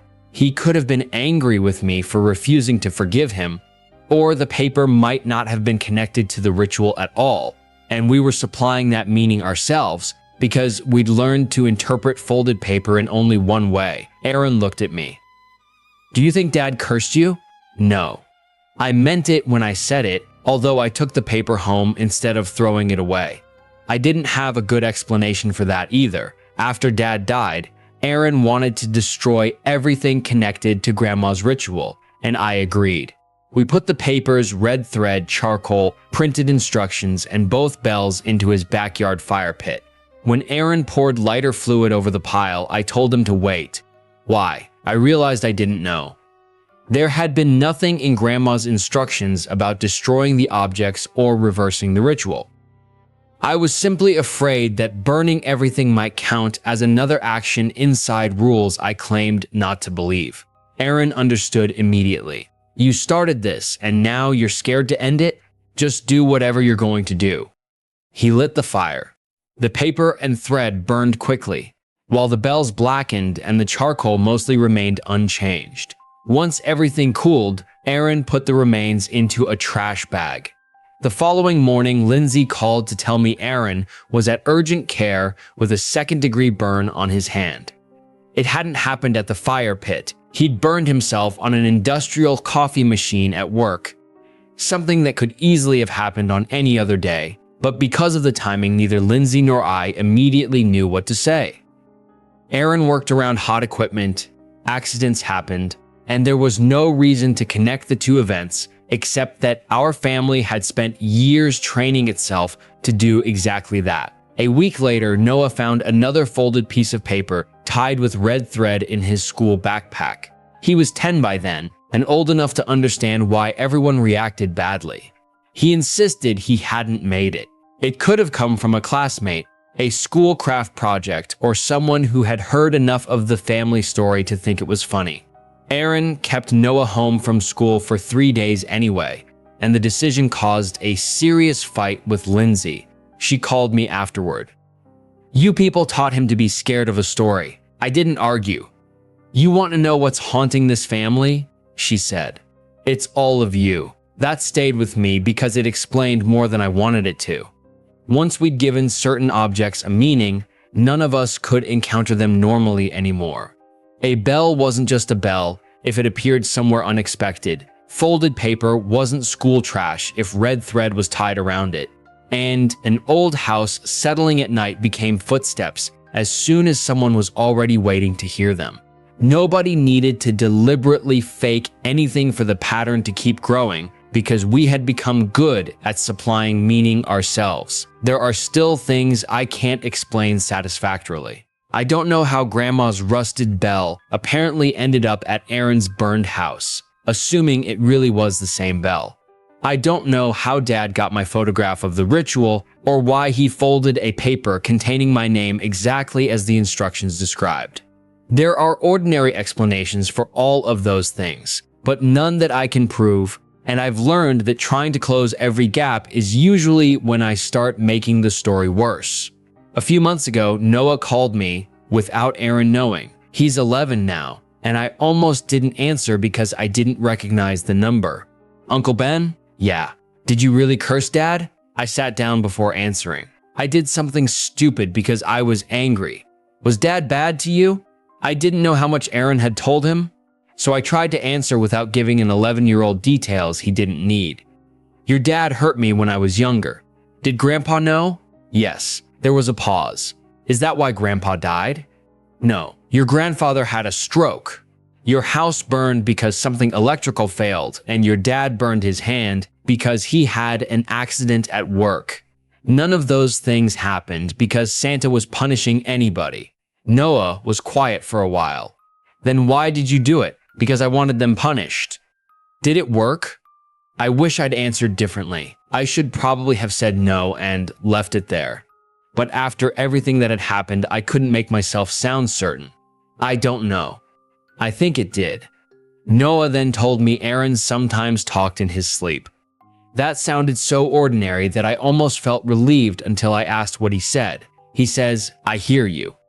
I remembered Dad telling me about the voice in the basement saying, "You heard me," but I didn't tell Noah that. I said dreams reuse things people hear and things they're frightened of, which is true. Then he asked, "How do you make Santa stop knowing somebody's name?" "Don't give him one." As soon as I said it, I knew I'd made a mistake. Instead of telling Noah there was no rule and no Santa keeping names, I'd answered him from inside the ritual and given him another instruction to remember. That's the reason I'm posting this now. I'm not asking whether anyone here believes I actually cursed my family, because I don't think that question is useful anymore. Aaron barely speaks to me, Lindsay doesn't want me discussing the ritual with Noah, and I think she's right about that. Rachel thinks I should get rid of anything connected to Grandma and refuse to participate whenever Aaron brings it up.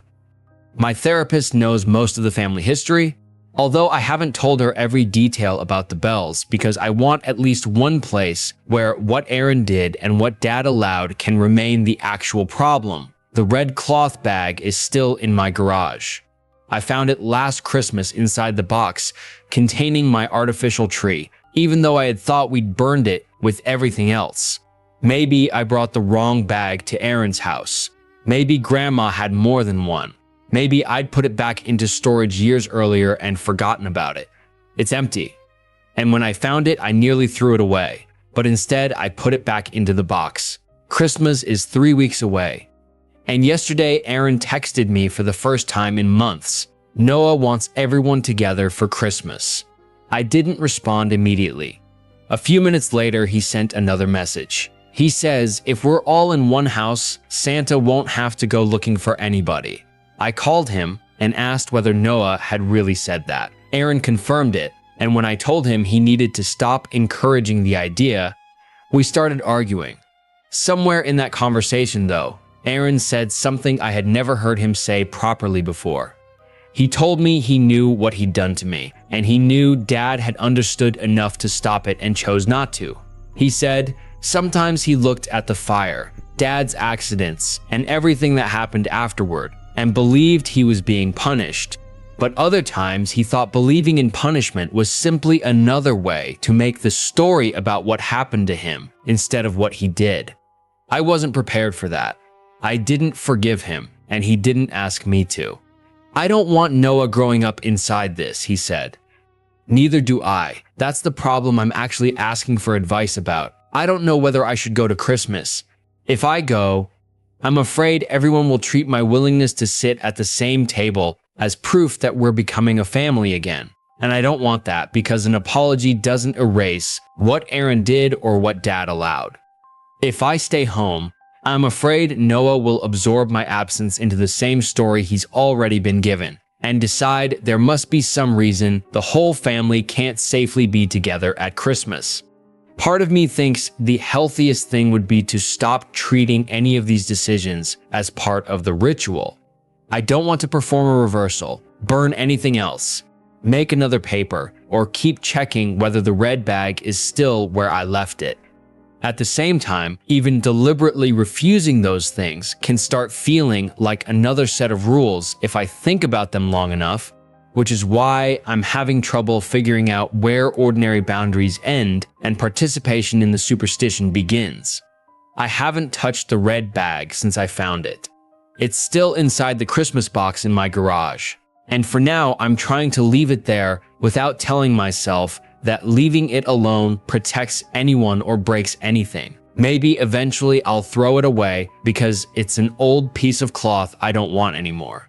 I'd like to be able to do that without checking what day it is first. More than anything, I don't want Noah growing up believing that every bad thing in his family requires a supernatural explanation. There was already something terrible in this family before I ever found Grandma's ritual, and unlike the bells, the papers, and the noises in the basement, I know exactly what that was. I just don't know yet what a healthy Christmas looks like after everyone finally admits it. Honestly, this story left me feeling more sad than scared, because the real thing haunting this family was never the bells or the curse. It was what Aaron did and their father's silence. The creepiest part is that Noah, a kid who did absolutely nothing wrong, is slowly inheriting all that fear and guilt like some messed up family heirloom. Now we're moving on to the final story. Have you ever felt like you somehow lived through a completely different timeline, only to come back and find everything strangely unfamiliar, because no one else remembers any of the things you remember experiencing? This thread titled, I dated someone I can't remember. The lamp he gave me still turned on. I found out I had apparently dated someone for almost 8 months because I was trying to donate an old winter coat. This happened last October. I was 32, living alone in a 1-bedroom apartment outside Portland, Oregon, and going through one of those phases where you become convinced your life will improve if you finally throw away everything you haven't touched in 2 years. I pulled 3 storage boxes out of the back of my bedroom closet and started sorting through them. Most of what I found was exactly what I expected. Old tax documents, Christmas decorations, a broken keyboard, cables for electronics I no longer owned, and clothes I had kept for no good reason. At the bottom of the 3rd box was a lamp. I didn't remember buying it, but there was nothing obviously strange about it. It was small enough for a nightstand, with a brass-colored base and a green glass shade like the old banker's lamps you see in libraries. It was heavier than it looked. The electrical cord had been wrapped carefully around the base and tied with a piece of white string. The weirdest part, at least at first, was that I liked it immediately. It looked exactly like something I would have chosen for myself. I carried it into the living room, plugged it into the wall, and flipped the switch. It came on with a warm yellow light. Nothing unusual happened. I probably would have put it on my desk and forgotten about where it came from if I hadn't turned it over. There was a small piece of masking tape stuck to the underside of the base. Someone had written 5 words on it in black ink: "For June. Love, Evan. 2019. My name is June." I sat on the floor with the lamp in my lap and tried to think of anyone named Evan who could have given it to me. Nothing came immediately. I knew people named Evan in the general sense. There had been an Evan in my high school. One of my old coworkers had a brother with that name. But I had never dated anyone named Evan. At least not that I remembered. My first assumption was that the lamp had belonged to somebody else named June. Or maybe it had been a joke gift from one of my friends, and I had forgotten the context. I took a picture of the tape and sent it to my best friend, Melissa. "Do you know who Evan is?" She replied almost immediately. "Even who?" "Apparently someone who loved me in 2019. She sent back a laughing emoji. "You finally found your secret husband?" I called her because the joke felt less funny once I said it out loud. "Do you actually remember me dating an Evan?" "No, talking about an Evan?" "No, knowing an Evan?"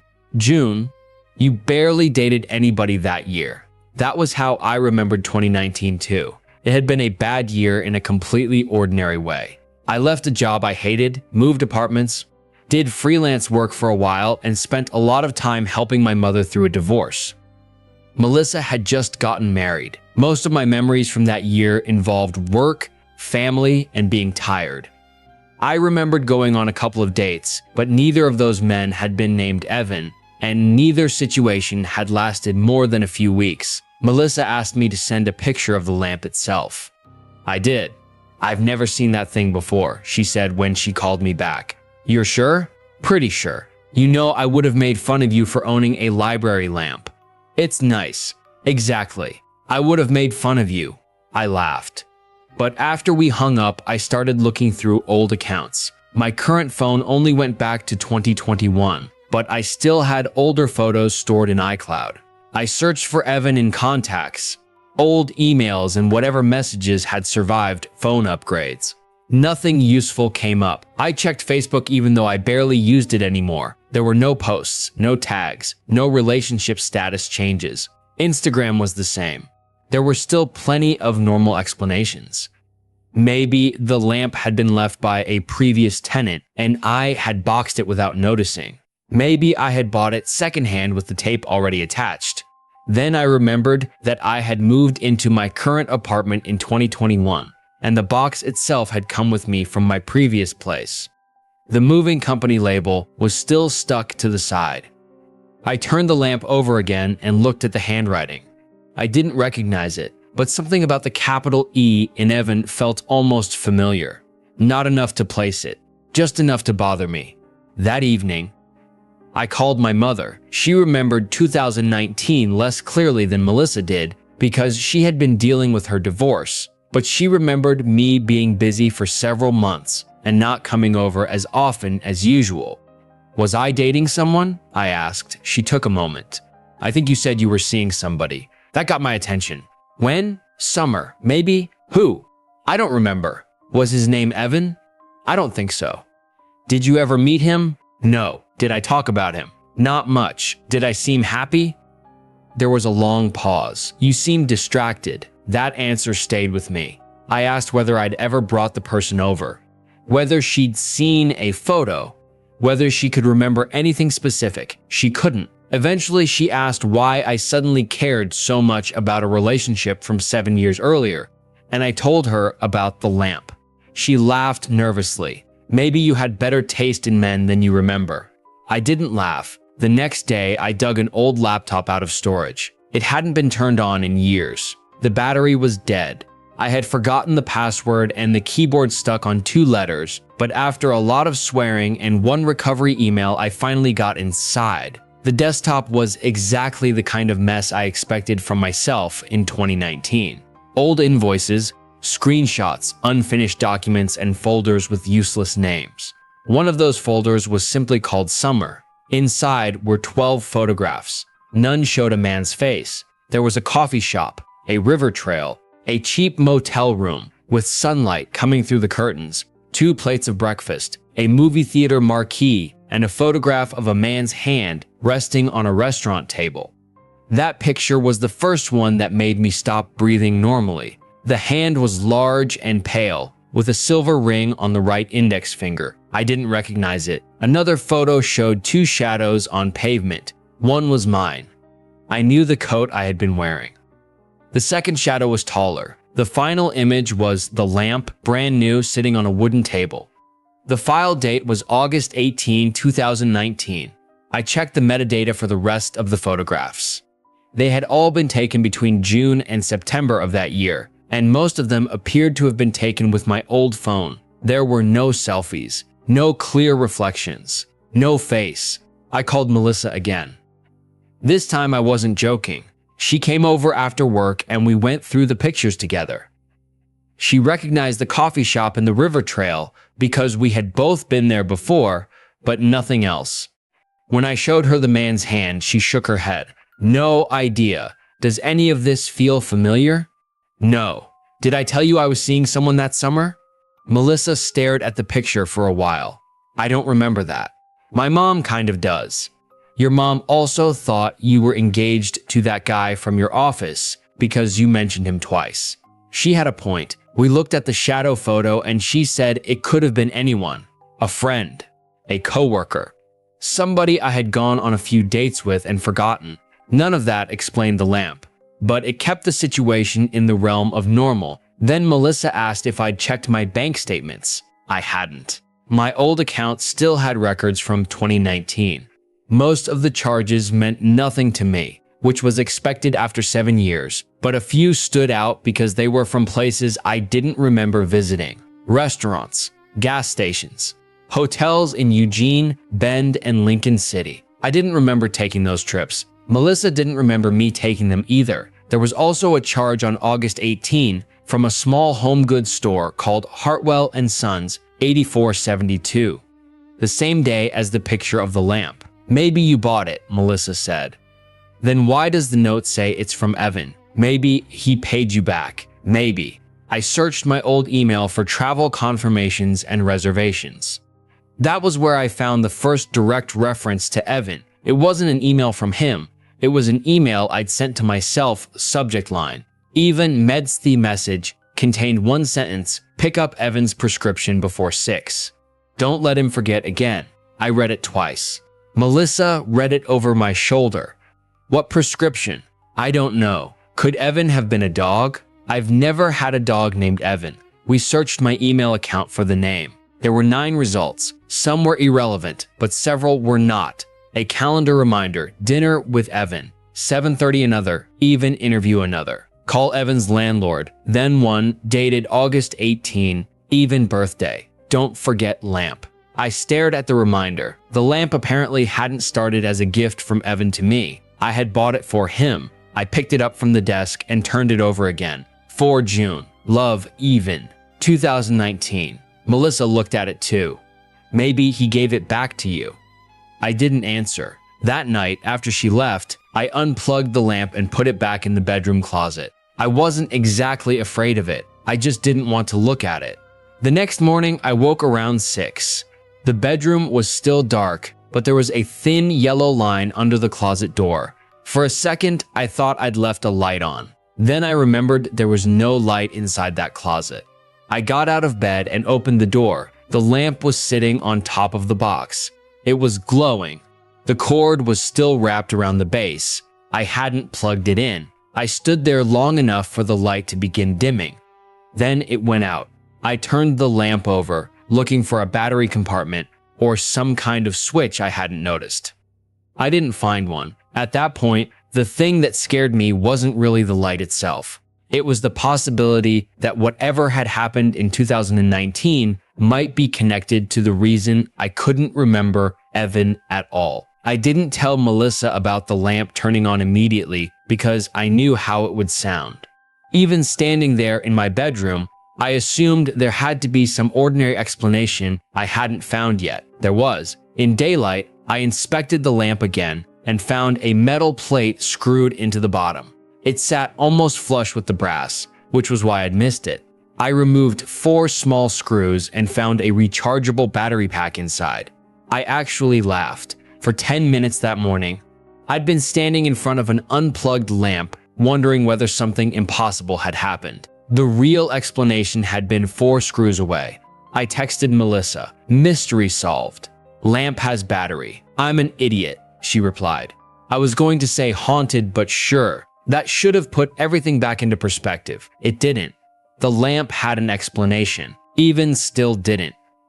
I spent most of that weekend trying to reconstruct the summer of 2019. I know memory isn't a recording. Everyone has gaps. I couldn't tell you what I ate for dinner on August 18, 7 years ago, and I wouldn't expect to. What bothered me was that I remembered the year around the gap.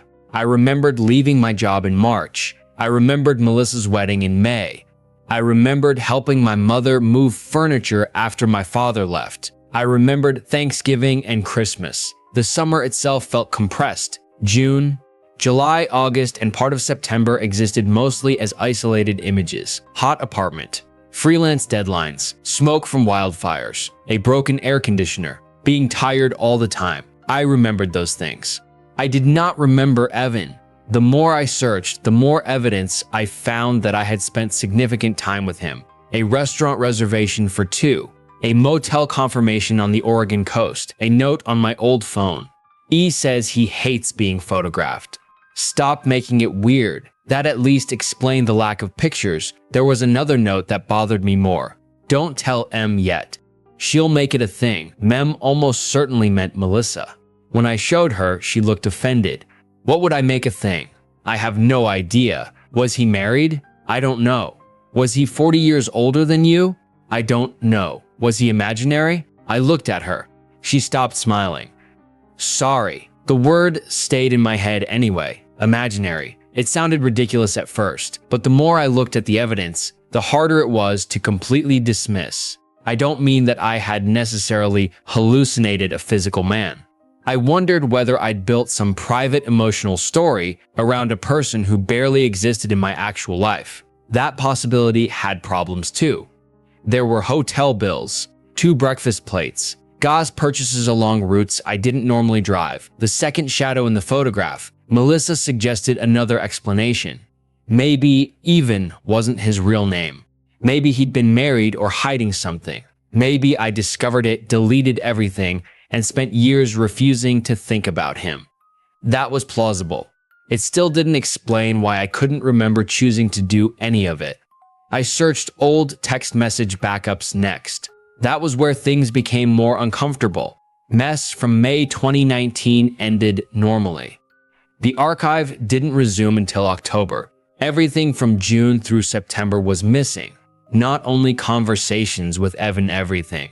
Melissa still had some of her own old messages because her phone history had transferred differently.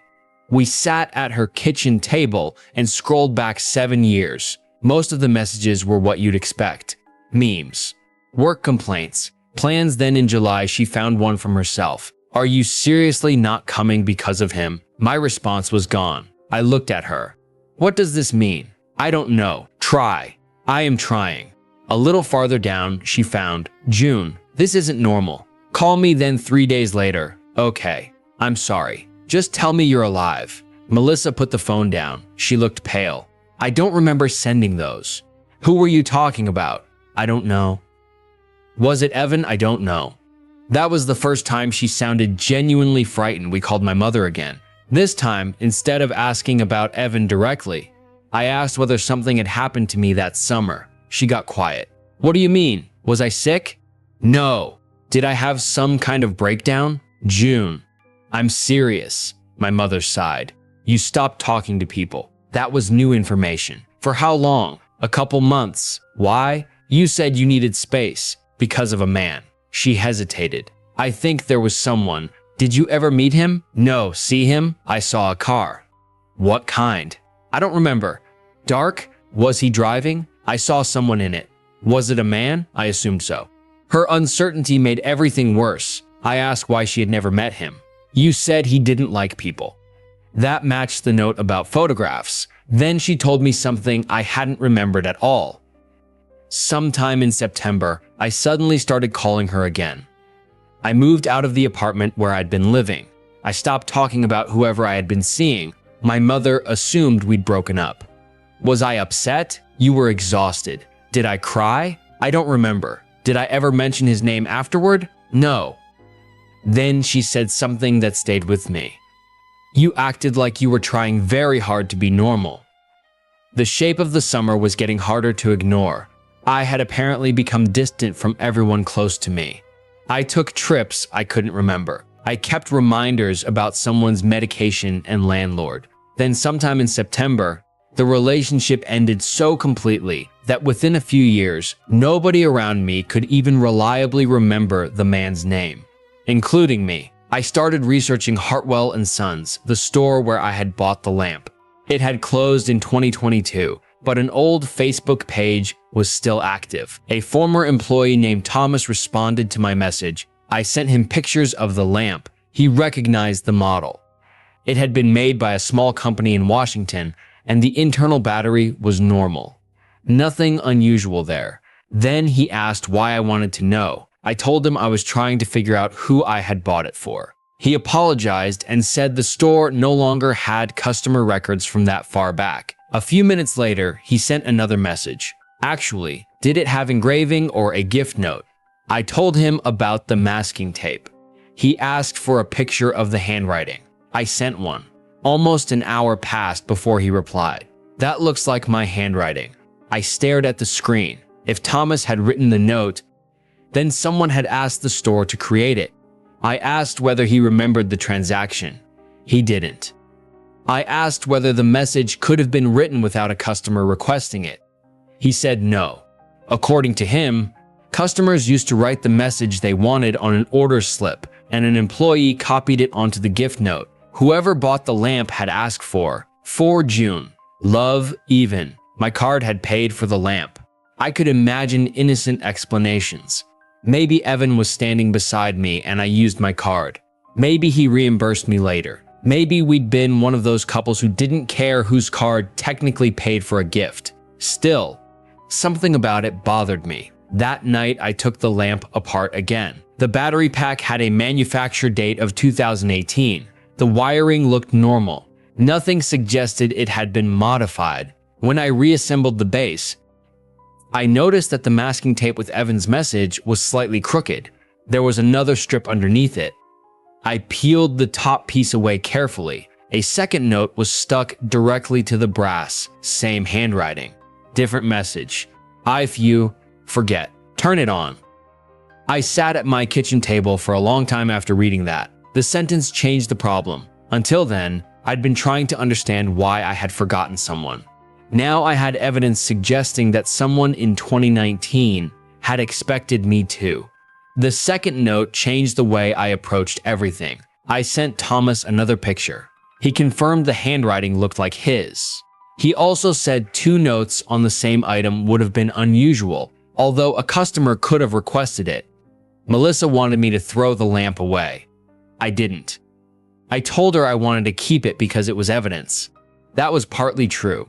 The more uncomfortable truth was that I had become attached to it.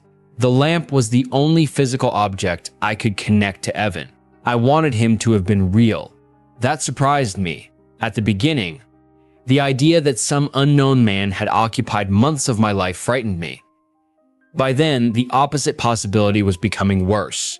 What if there had never been a real relationship at all? What if I had constructed it privately during some period of stress and then forgotten that too? The lamp made the situation feel external.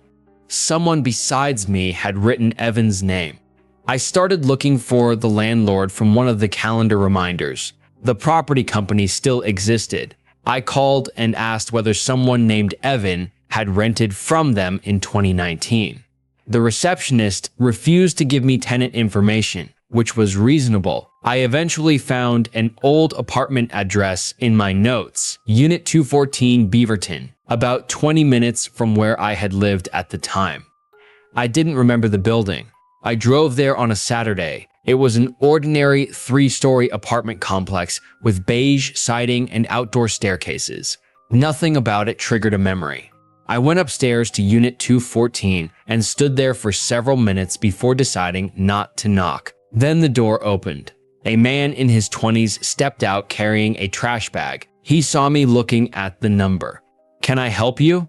I apologized and explained that I was trying to locate someone who had lived there years earlier. "No idea. I've only been here 2 years." I asked whether the building manager had been around longer.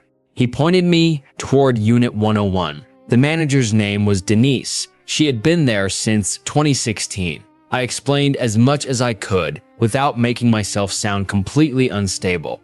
"I'm trying to confirm whether a man named Evan lived in 214 in 2019. Even what? I don't know." That didn't help.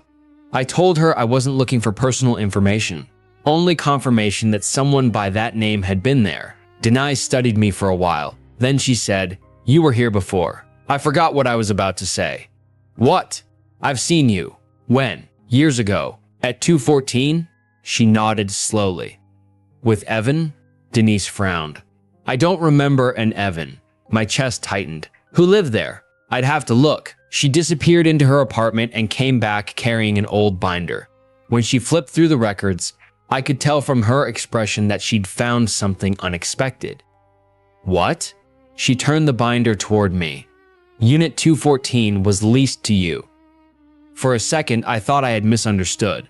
My name was on the lease, June Keller. Start date, June 1, 2019. End date, September 30, 2019. No second tenant. I stared at my own signature. I had apparently rented 2 apartments at the same time. The rent for 214 had come from an old savings account I'd eventually closed, which explained why I hadn't noticed the payments in my main checking account. I asked Denise whether anyone had lived there with me. She hesitated. "I remember seeing a man sometimes. What was his name?" "I don't remember." "Was it Evan?" She shook her head. "I don't want to tell you something wrong just because you're asking." That was fair. I showed her the photo of the man's hand. Nothing, the shadow picture, nothing. Then I showed her the lamp. Denise looked at the image longer. "That was in the window." I felt cold. "What?" "The green lamp. You had it on a table by the window. That put the lamp inside 214. I asked whether she remembered talking to me back then. "A few times." "Was I alone?" "Usually." That word bothered me. "Usually?" She shook her head again.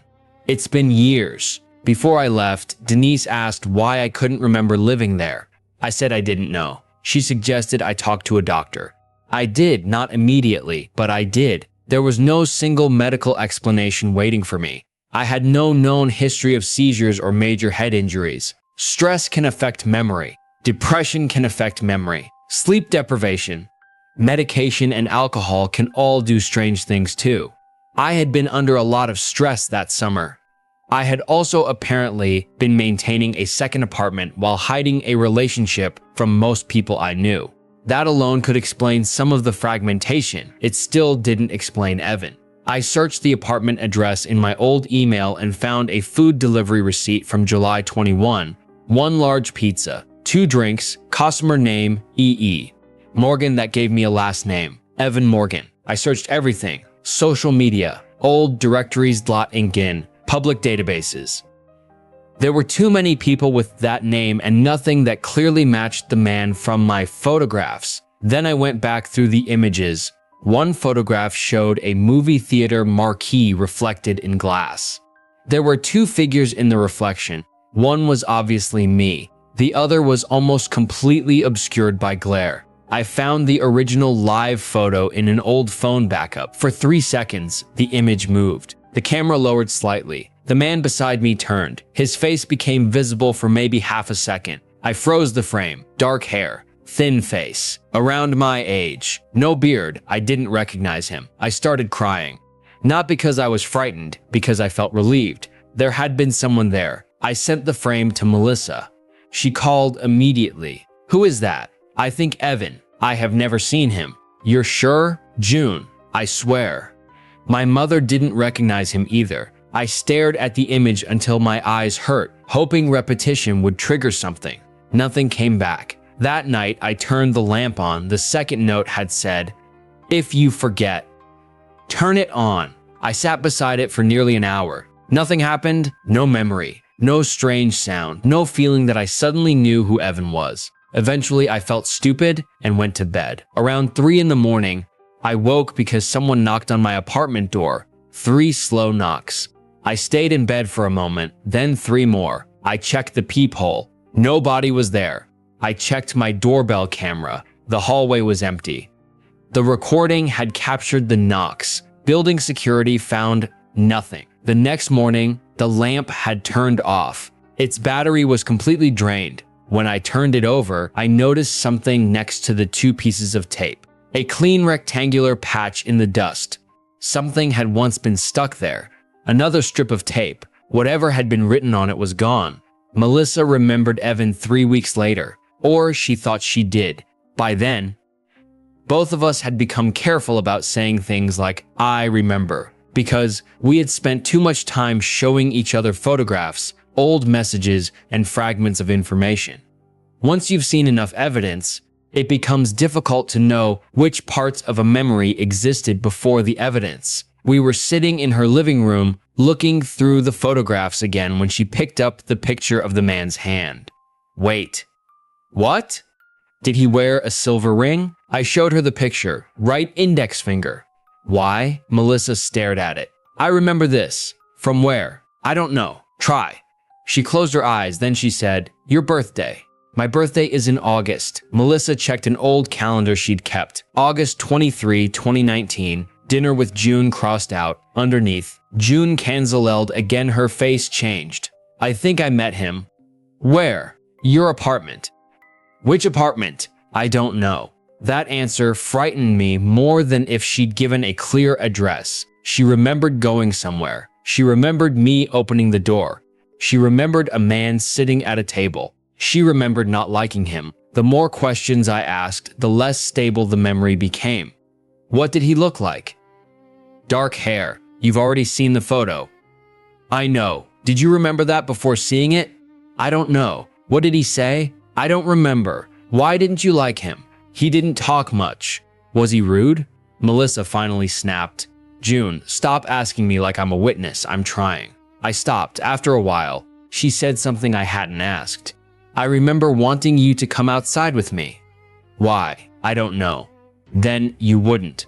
That fit the old text messages. Are you seriously not coming because of him? June, this isn't normal. Call me. She remembered leaving angry. Then she remembered me appearing at her house sometime in September, alone, exhausted and unwilling to talk. We searched her old backups and found a voicemail from September 14, 9 seconds long. My voice sounded tired. Hey, I'm okay. Don't come over. Evan's gone. I just need a couple days. Please don't call my mom yet. We listened to it several times. I remembered none of it. There was a sound behind my voice, a steady metallic clicking. Melissa thought it sounded like a ceiling fan. I knew what it was. The lamp switch. On, off, on, off. I went home and tested it. The sound matched almost perfectly. I turned the lamp over again and inspected every part of it. Under the shade, I found a faint scratch in the brass support arm. Letters. J+E. Someone had carved our initials into it. That should have made Evan feel more real. Instead, it made me uneasy. 2 adults in their 30s carving initials into a lamp felt strange to me. Almost like someone had wanted proof that the relationship existed. I went back to the old laptop and ran file recovery software. Most of what it recovered was useless. Then I found fragments of a document filing. IFIASK. Doc's only 6 lines were readable. His name is Evan Morgan. You met him in June. He lives with you at 214. The lamp is yours. If you think you invented him, you didn't. Then, if he tells you you've forgotten before, don't argue. I read the lines until they stopped feeling like English. The phrasing sounded like me. The metadata was too damaged to trust. I didn't know what forgotten before meant. That was when I stopped looking for Evan and started looking for evidence about myself. I checked medical records and pharmacy histories.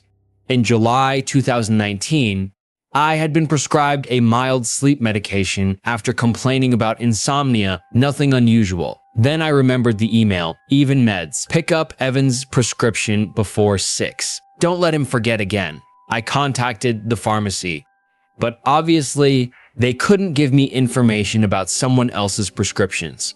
I checked my bank account. Some pharmacy charges were larger than what my own medication should have cost. That proved almost nothing. I considered going to the police, but I couldn't explain what crime I believed had occurred. 7 years earlier, I dated someone. Maybe then forgot him. There was no current threat, no evidence of violence, nothing to report. So I went back to apartment 214. I parked across the lot and stared at the window. Denise said had once held the green lamp. Nothing came back. Then I noticed a man watching from the 3rd floor of the building opposite. He was too far away to see clearly.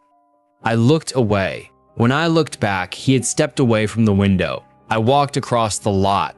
By the time I entered the building, I already knew I was probably doing something stupid. An older man opened one of the 3rd floor doors. "Can I help you?" I asked how long he'd lived there. 20 years. I showed him the frozen frame from the movie theater reflection.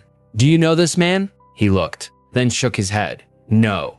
I thanked him and started to leave. Then he said, "You used to live across the lot." I turned. "You remember me?" "Sure." "Was I alone?" He shrugged. "No." "Who lived with me?" "I don't know." "A man?" "I think Avon?" "Nothing." I asked why he remembered me. He looked embarrassed. "You used to sit in the window at night." "What?" "By that green lamp." I felt sick. "Alone?" "Usually." There was that word again. "Usually." He said I would sit at the table reading or writing. Sometimes he remembered me switching the lamp on and off repeatedly. My voicemail. I asked why. He laughed awkwardly. How would I know? That night, I removed the lamp's battery completely. I put the lamp in a kitchen cabinet. The next morning it was dark, exactly as it should have been. Then I noticed a strip of masking tape lying beside it. I don't know where it came from. Maybe it had been stuck somewhere inside the cabinet. Maybe it had been attached to the lamp and fallen loose when I moved it. The handwriting matched the other notes. You asked me to leave when you called. Remember me anymore? I called Melissa. She came over and read it. For a while, neither of us spoke. Then she asked the question I had been trying not to ask. What if Evan didn't write any of these? I looked at her. What if you did? That possibility had been there from the beginning. By then, I no longer had a good reason to ignore it. There are two versions of 2019 that I can live with. I don't know which one is true. In the first version, Evan was real. I met him sometime in late springs or early summer, and the relationship became intense very quickly. For reasons I no longer remember, I rented a second apartment and started spending most of my time there. I became distant from Melissa and my mother. I took trips with him. I started managing things in his life, including medication and his landlord. Something was wrong. Maybe he was controlling. Maybe I was unstable. Maybe the relationship itself was simply unhealthy in ways that made sense only while I was inside it. At some point, I started having problems with memory, stress, insomnia, medication, alcohol, lack of sleep, and emotional strain could all contribute to that without anything supernatural happening. Perhaps I would forget conversations. Perhaps Evan noticed. Maybe the lamp became a ritual or anchor. If I forgot something, I turned it on. Maybe the notes were meant to reassure me that the relationship was real whenever I started doubting it. Then something happened in September. I told him to leave. He left. I moved out. Over the next few years, my memory of him disappeared almost completely. My family had barely known him. Melissa may have met him once. Eventually, nobody around me could reliably remember his name either. That version is frightening. The second version is worse in a different way. Evan never existed, at least not the way I believed he did. I rented apartment 214 myself. I traveled alone. or with people whose identities I later folded into the story. I wrote reminders and documents about someone named Evan. Maybe I was writing fiction. Maybe I was lonely. Maybe I was going through some period of dissociation or extreme stress. I bought the lamp with my own card. I asked the store employee to write a message from Evan. I hid more messages underneath it. I carved J+E into the brass. I wrote a document insisting that Evan was real because some part of me expected another part of me to doubt it later. The man in the photograph could have been anyone. Someone I dated briefly. A friend. A stranger who became Evan in my memory later. Even Melissa's memory doesn't resolve it. She only remembered the silver ring after seeing the photograph. She remembered meeting someone after reading old texts. Maybe the two of us reconstructed Evan together from fragments. I know how strange that sounds. Both explanations sound strange. Eventually, I stopped investigating. Every piece of evidence created more possibilities instead of fewer. I took the lamp to an electrician. I didn't tell him the story. I only said the light had occasionally turned on unexpectedly. He found a faulty battery controller that could cause the lamp to activate when stored charge crossed certain thresholds. That explained the morning in the closet. He replaced the controller and told me the switch itself was badly worn. Nothing paranormal. I asked whether the lamp could ever illuminate with the battery physically removed. He said no, obviously. I didn't tell him why I cared. I took the lamp home and left it on a shelf. No battery. Unplugged. Months passed, it never turned on. The whole story started to feel less immediate. I stopped searching Evan's name. Melissa and I made a rule that we wouldn't keep testing each other's memories because we could no longer separate spontaneous recollection from things we'd learned during the investigation. My mother wanted me to throw the lamp away. I almost did several times. I kept it because if Evan had been real, it was the only object I had left from an entire relationship. If he hadn't been real, it was still evidence of something important that had happened to me. Either way, throwing it away felt like deciding what the truth was. About 6 months ago, I moved again. The lamp came with me. I wrapped it in towels and packed it in a box labeled office. After unpacking, I put it on a high shelf. The battery stayed out. The cord stayed wrapped around the base. 3 weeks ago, Melissa came over for dinner. At some point, she went into my office to look for a charger. She came back holding the lamp. "You kept this?" "Yeah." She turned it over. The 3 pieces of masking tape were still there. 4 June. Love, Even. 2019. If you forget, turn it on. Yo ask me to leave when you cold. Remember me anymore. Then Melissa frowned. There's another one. I thought she was joking. She pointed to one of the rubber feet. A narrow edge of masking tape was visible underneath it. I had never noticed it. That doesn't mean it wasn't there. The rubber foot covered most of it. I removed the screw and lifted the pad. The 4th message was short. You always remember the lamp, same handwriting. I sent Thomas a photograph. He said it looked like his. That meant whoever had placed the order at Hartwell & Sons had apparently requested at least 4 separate notes. I called him. At first, he still couldn't remember anything beyond the store's normal process. Then, while we were talking, he went quiet. Wait, what? I kind of remember this. My chest tightened. The lamp? A customer.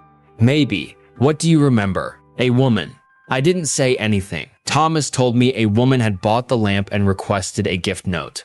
Before leaving, she changed her mind and asked for another message to be added underneath the first, then another. He wasn't sure about the 4th. Was it me? I don't remember your face. Was there a man with her? I don't know. Did she say it was from Evan? Apparently. I asked what the woman had seemed like. Afraid? No. Upset? I don't think so. What then? Thomas took a moment. Prepared. That word bothered me more than I expected. When the call ended, Melissa and I sat in my office. You did it, she said. Maybe. You ordered the notes. Maybe why? I had no answer. Then Melissa looked at the lamp again. What does you always remember the lamp mean? That was exactly what I had been thinking. If I prepared those messages myself, then in 2019 I had known something I no longer knew. I had expected to forget Evan. Maybe I even expected to forget writing the notes, but for some reason, I trusted that I would remember the lamp. And I did, not the circumstances around it, not the man, not the apartment. But when I pulled the lamp from the closet, I liked it immediately. It felt familiar. That night, after Melissa left, I put the lamp back on the shelf and went to bed. Around 2 in the morning, I woke up. My office door was open. There was a soft yellow light coming into the hallway. I stayed in bed for a long time because I knew the battery was not installed. I knew the cord was still wrapped around the base. Eventually, I got up. The lamp was glowing, not brightly, just enough to light the desk. I didn't touch it. I checked the outlet. Nothing. I stood about 10 feet away. Then I said something that still embarrasses me. Even? Nothing happened. The light stayed on. I tried again. Is that why I kept it? Still nothing. After about a minute, the light began to fade. Then it went dark. 2 days later, the electrician checked it again. There was no battery. He couldn't explain how it could have produced light. Before anyone decides that proves something supernatural, it doesn't. I had just woken up.